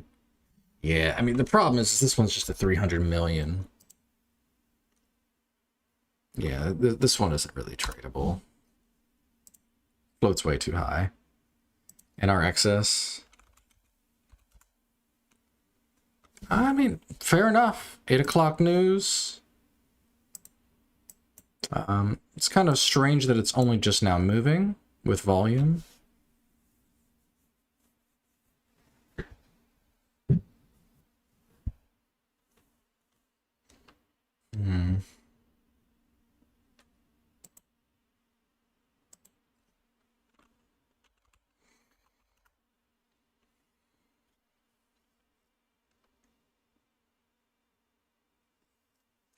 Yeah, this has the same problem as before, right? This general move up was done on non-existent volume. So buying here is untrustworthy to me. So I'll probably set this one out as well.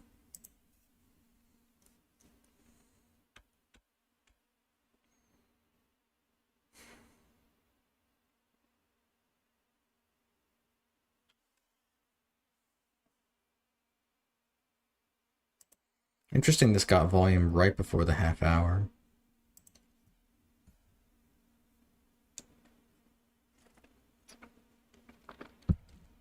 That's some good hot chocolate.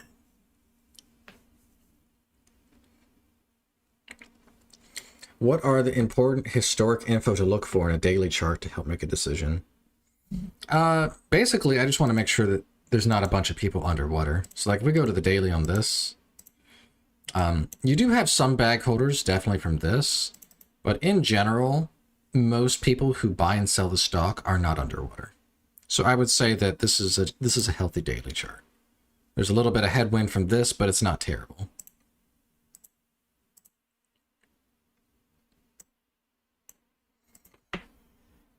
So yeah, the daily chart is mostly just to give context of where people might be bag holders.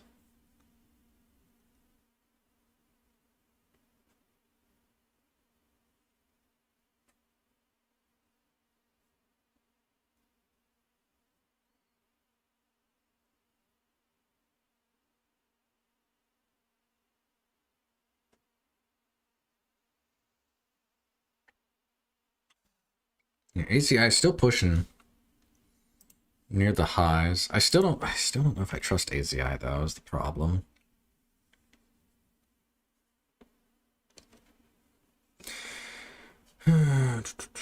Well, you have to look at the high volume days because everything in between is a liquidity and therefore doesn't hold too much significance. Sort of. I get what you're saying, and I would agree that higher volume days carry more weight. But I also think that the general consensus of what people think is the correct price is also very important. I do agree with you that the higher volatility days carry more weight, but I don't think that is the primary thing to look for. PBM starting to move. I see it's making a little bit of a curl here. Not interested in it after knowing that there was a hidden seller, though. Right, knowing a big seller pushed this down, I don't really want to buy a pop here.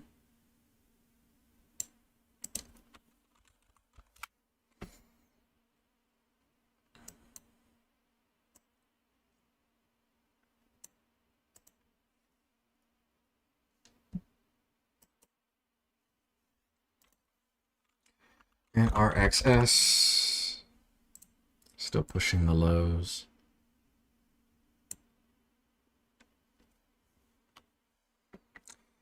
You paid for locates on 6 stocks this morning and only got short on 3. This is frustrating.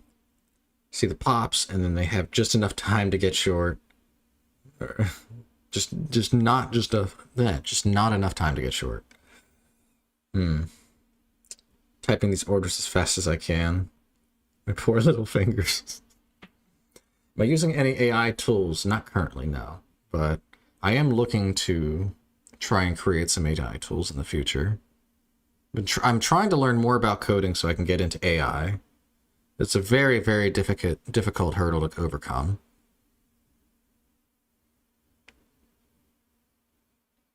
Don't you have hotkeys to be quicker?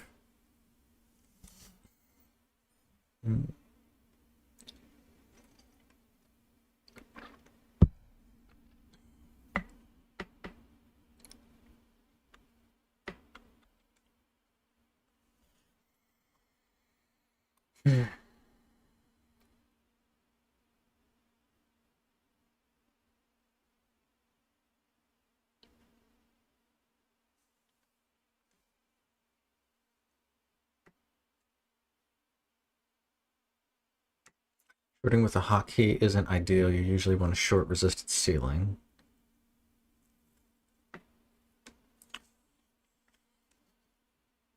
I see it, yeah.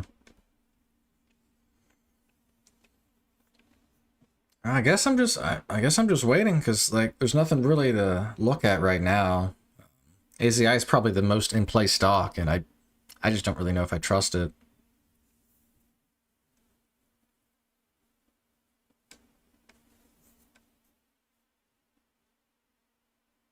I'm a little bit curious about NRX trying to go along with this one, but it's not really acting the way I want it to.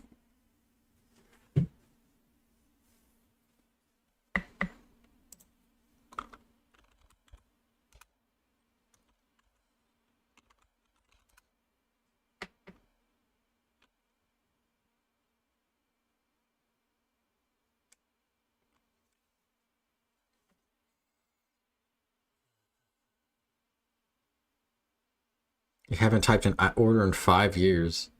I mean, even I still use limit orders. So, of course, I have hotkeys, but sometimes if I want a certain price, like I'm anticipating a sudden pop or drop to a price, I might want to buy or sell on those pops or drops. So, I do still use limit orders. I'd say it's probably like 60-30 or 60-40, right? 60% hotkeys, 40% limit orders.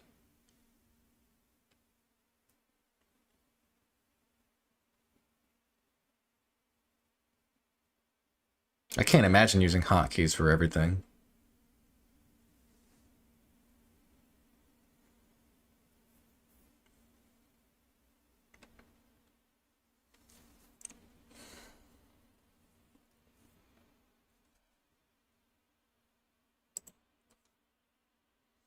You know, it's crazy. Our biggest gapper is only up 26%.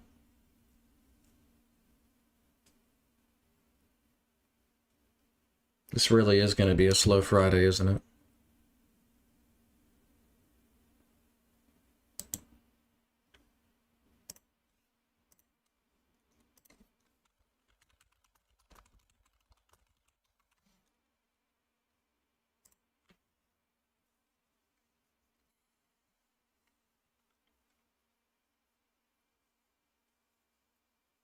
Mm-hmm.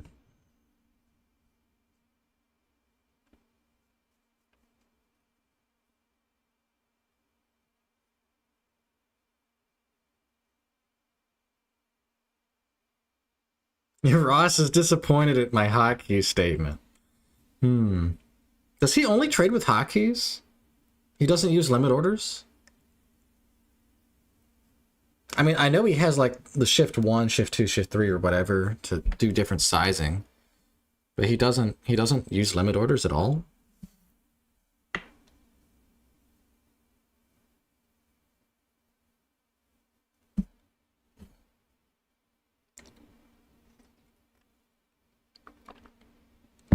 And I mean, to be fair, I use primarily hotkeys. I'm not saying I don't use them, right? That is my most used tool. What do you think the most important incentive indicators for short sellers in order to avoid reversals?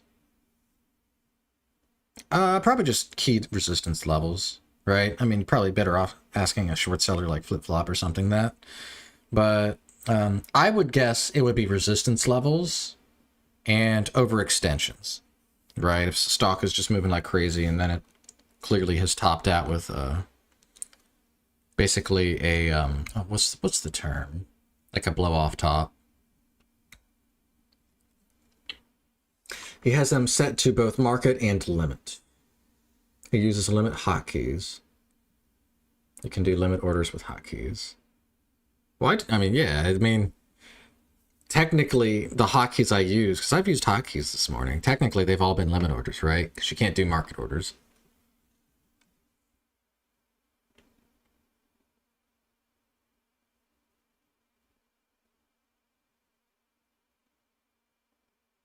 He has wild offsets for large order fills. I use hotkeys with a limit plus minus 3 cents. -3 for adding liquidity and dips. +3 for stocks with strength. I do the same thing, but I just do plus minus 1. Right? Just look at where the bid is, go 1 penny above it for buying, go 1 penny below it for selling. And same thing with the ask. To be fair, my order size is low though, right? I'm not trading with high size. If I was trading with like maybe like 500 or 1,000 shares, I might want to do like one more penny.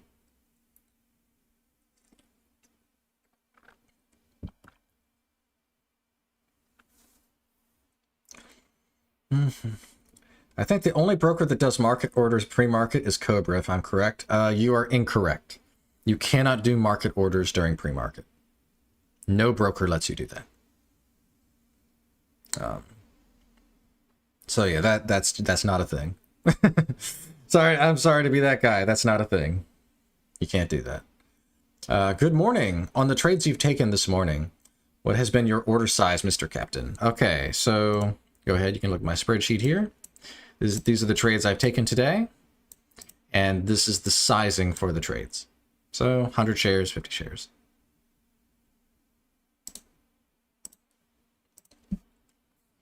AZI breaking out again. Yeah, I mean, you're right. It is breaking out. Good volume, too. I didn't trust this one, but, like, it is moving, and this is high volume.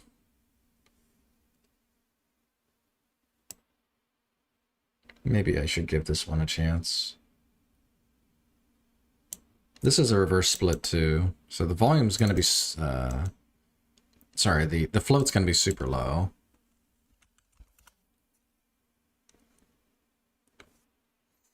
Thank you, sir. You're welcome. Yeah.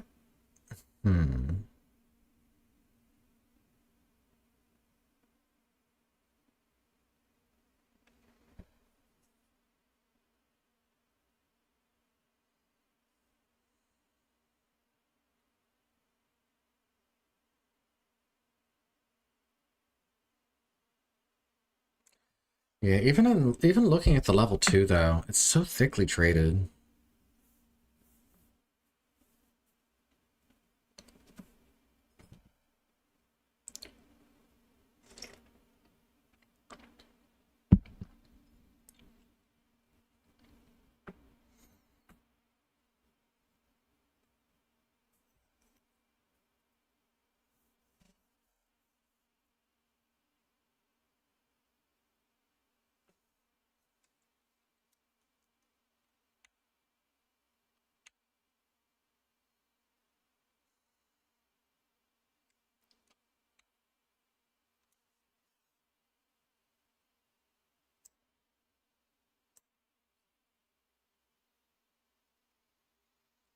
What's your thoughts on SMX? SMX was crazy. I was watching that quite a lot during that move. What is it at right now? Just curious. I haven't actually looked at it in a couple days. I mean, it's actually still... That's crazy that it's still kind of fighting, right? It's not just rolling over. Dude, there's no way this is gonna there's no way this is gonna consolidate and go back up. But like it based out here and made a leg, and now it's basing out. It looks like around here. That's crazy. Yeah, I mean the squeeze might not be over. Certainly. I mean the float's super low, right? And the price is super high. It's very hard for shorts to get out right now.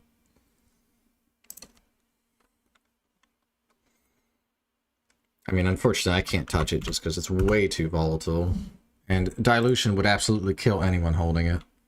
Company comes out and says they're diluting at $10 a share. You just lost 90% of your value instantly. So you carry extreme risk trying to trade that.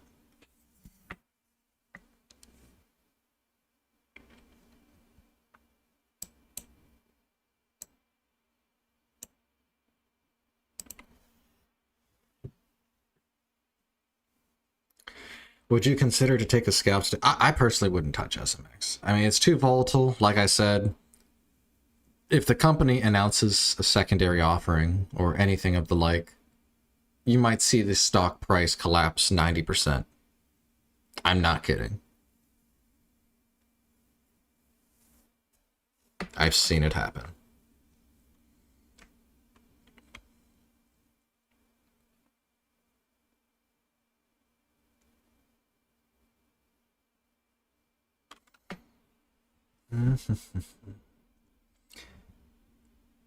You own one share of it at 120. I mean, fair enough. Fair enough.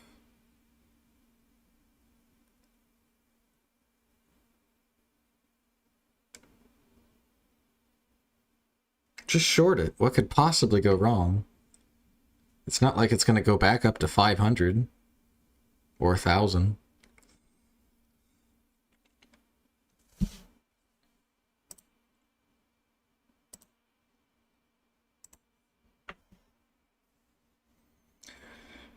When a penny stock is the leading gainer pre-market, you know it's going to be a slow day. FML. Yeah.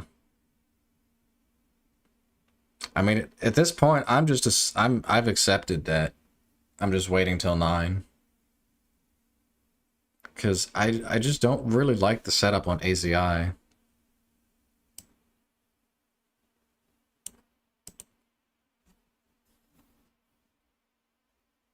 We feel very top heavy to me.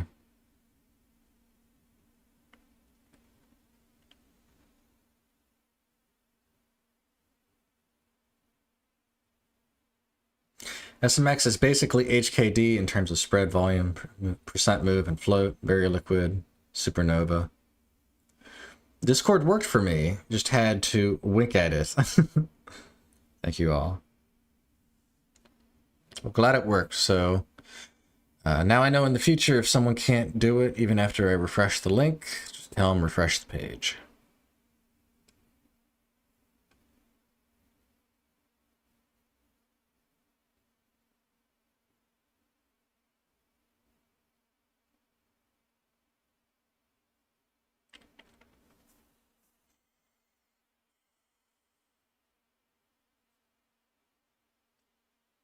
Guess we're just sitting tight here. Appreciate everybody sticking around for the grind. 75 people. Half of them not even trading. But I respect it.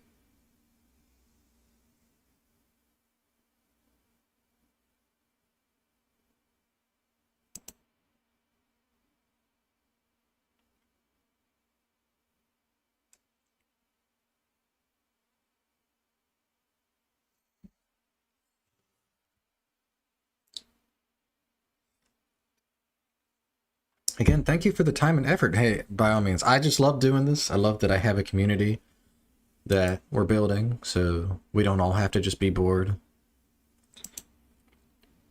You put it, yep. It's good having people on the same journey. When we all arrive, we'll meet and have dinner together. I mean, ambitious, but maybe one day.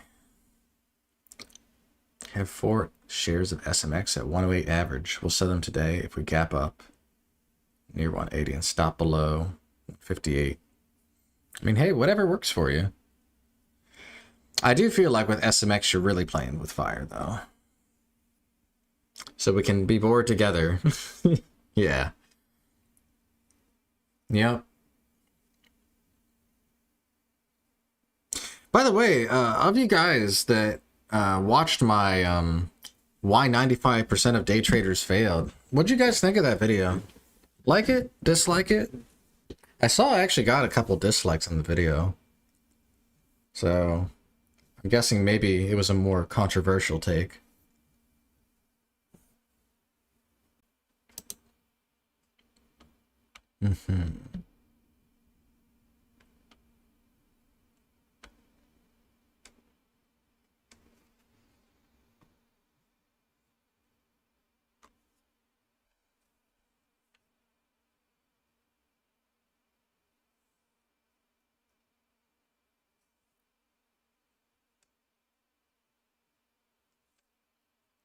I haven't seen it. Fair enough.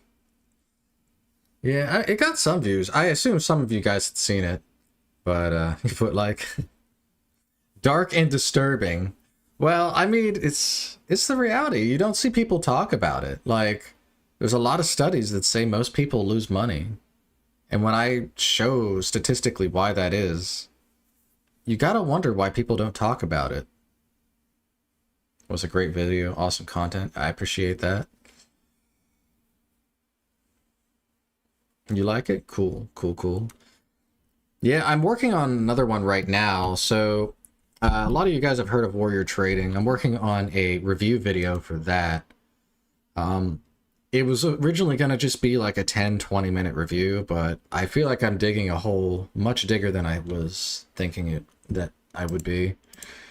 Video is going to be... I mean, I don't know how to say it other than it's probably going to be one of the more in-depth videos for reviews.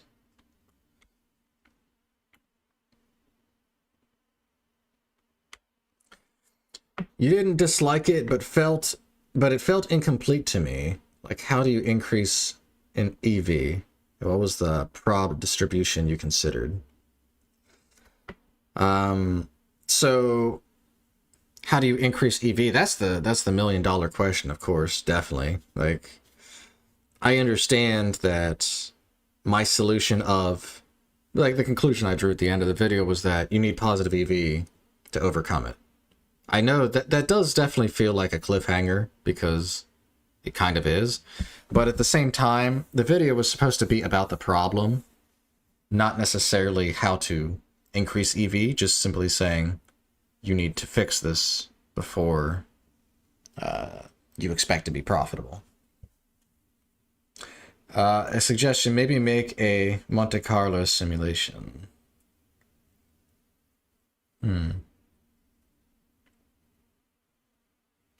I watched it, still sorting through some of the nuances of your process. Fair enough. But yeah, what prob distribution did I consider? So, as far as I'm trying to think of like how I would word this. The distribution was basically, I had the 50% one possibility, 50% the other. Ran it 10,000 times. Used 2 standard deviations. Really, it was just a basic bell curve, and it was just 50% probability for each, right? So I was basically saying this is the spread. When this spread moves down 10 cents, it's a loss. If the spread moves up 10 cents, it's a win. And the transaction always crossed at the spread. Right, so there was no one like trying to place orders in the middle. Which, of course, is when you have a 10-cent spread, you can't do that, or else you just lose a crap ton of money, which is why everybody in the final scenario just got completely destroyed. But even with the 1-cent spread scenario, 500 trades had 95% of people be unprofitable, which matched the studies. And that's just spread, right? That's not commission or data fees or any of the other stuff.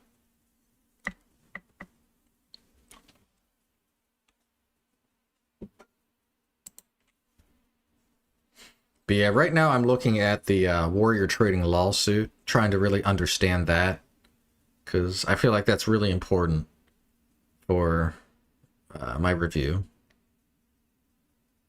because it directly relates to me, because I was a customer.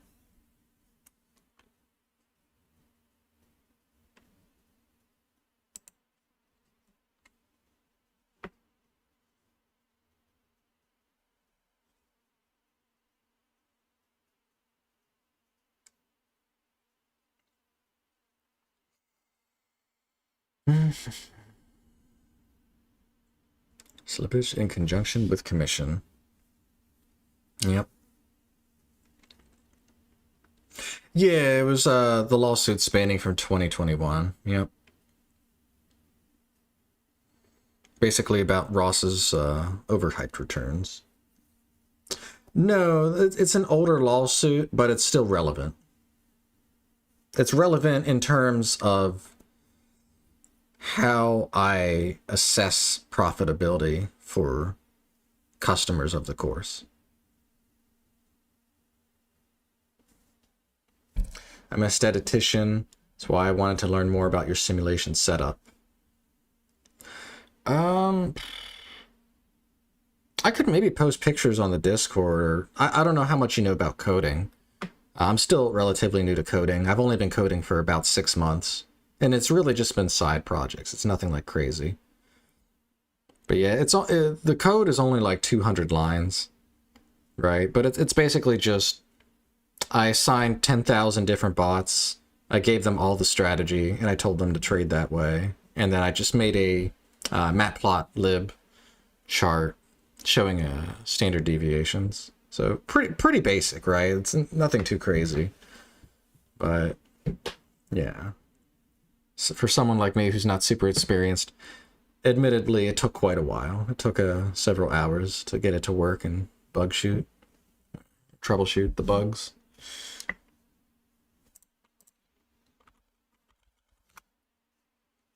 CYPH is moving. Yeah, there is volume. It's had news at 7.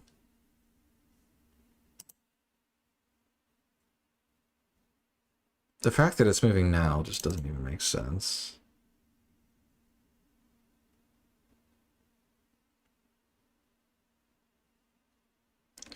Do I have a video about my pre-market regular hours setup? I do not.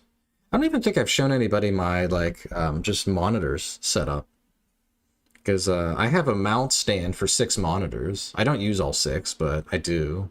I use 3 of them regularly. Bug shoot. I'm shooting the bugs, that's right. What did I do for work prior to full-time trading? Warehouse work, factory work, that kind of stuff. I worked with yogurt. Delicious. I got free yogurt. They had me taste test, and they made the biggest mistake. I worked there for like a year, and they said, since you are part of quality control, you can have as much of the yogurt as you want. And I'm like, are you sure? And they're like, yeah. It's funny too. My supervisor, he's like, yeah, you can have as much of the yogurt as you want. I'm like, are you sure? I can have as much and of any of the flavors, like vanilla, chocolate, raspberry, like banana. He's like, yeah, you can have as much as you want. Nobody really eats that much of it. I'm like, okay. And then I remembered like 6 months in, me and him were talking about it. And he's like, I can't believe it. I've never seen someone eat so much yogurt. I literally would just eat yogurt. I wouldn't eat anything else. I would have no breakfast, lunch, dinner. I would just eat yogurt while I was at work. And they were okay with it because for them it was quality control. So they were totally fine with it. But he just told me, he's like, I should have known. The way you were asking me, you seemed so confident. It was awesome.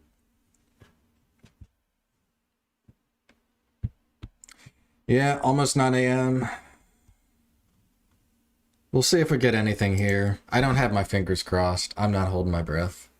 If we have anything, great. You should join the trades. Electricians are in demand right now. My 3rd-year apprentice, best decision I made. No, I don't doubt it. I learned flooring, so I know how to install flooring, right? How to demo flooring. So I've learned how to do that. I actually still have a van that I used to do for going from place to place for custom work. But yeah, hopefully when I get my own place, I can actually just do my own flooring so I don't have to pay someone.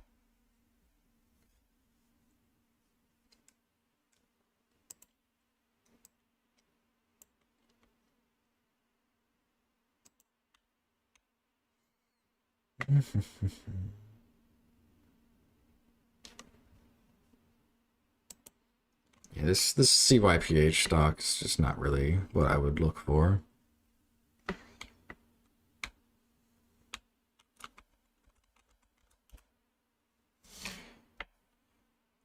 TDTH is moving, but it's a penny stock.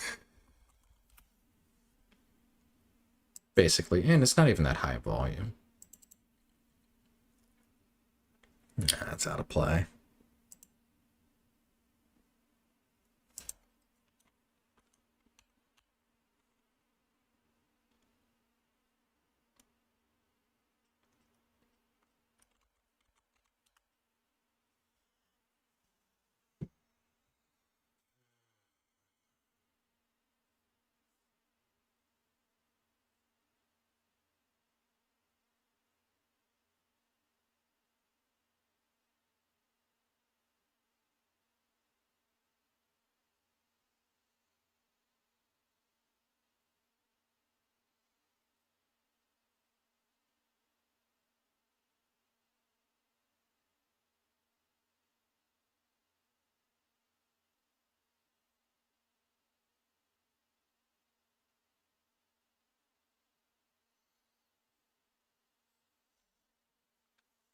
Really just not seeing anything here.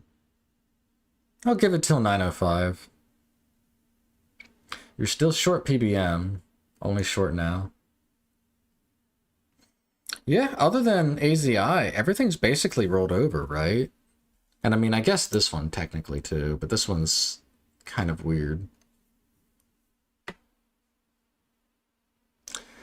If you can sit out these extremely slow periods or even make money in them, then you're good.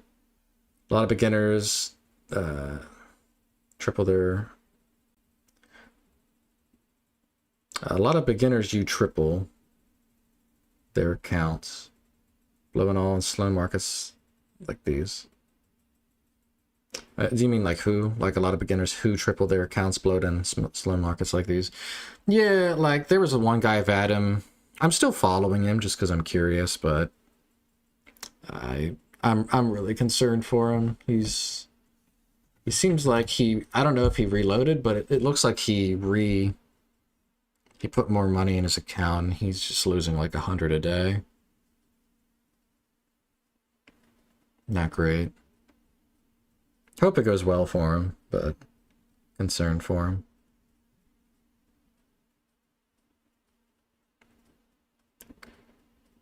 Ooh, yeah. Weird pop on this. Good volume, though.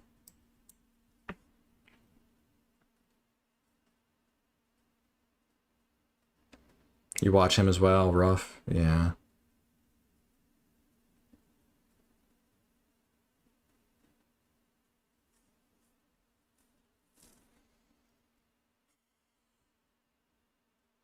Problem is this, to me, this feels bearish. Same reason as before. You had this super light volume on this move up. It's basically the same setup as the others. Like this, I'm bearish on this. I don't know. I don't remember the channel exactly. Hold on, I can get you it. One moment.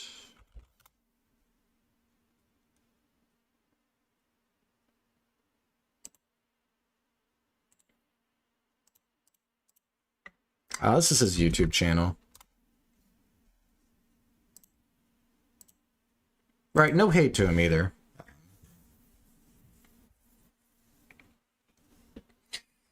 I'm rooting for him. I find it interesting how beginners go through the market, and I respect his transparency to post his results.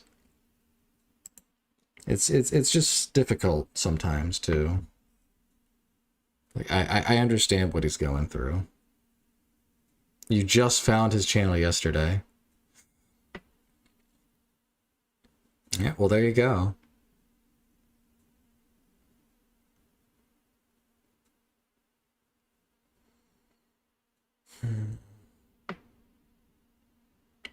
It's just hard to watch him struggle. Yeah, I'll be honest. I was watching him initially to see like his trades, to see where he was buying, and because like he was showing his actual trades, which I think is awesome. But yeah, seeing how much he's been struggling, I've really just been looking at the recaps to see how much he's been making. It is painful to watch. Right? Just watch someone buy something and watch it just bleed and bleed and bleed and bleed. Yeah, it's difficult to watch. But alright, nothing's coming up on the scanners for me. We're 5 minutes past. I'm gonna call it here. $14 on the day. 4 trades. Nothing too crazy. First trade was honestly the best one. Averaged into it. But like, just after PBM, nothing was holding. Even AZI, I didn't really like AZI's potential. Let me go ahead, I don't know how I keep forgetting to do this, but go ahead and show my actual trades here, so that way if anyone ever wants to audit them, they can see the trades I took. But yeah, I'll go ahead and end the stream here. You guys all have a good rest of your weekend. If you're not already, I would invite you to subscribe. I do stream every day. And yeah, that pretty much wraps it up. You guys have a good rest of your week, all right?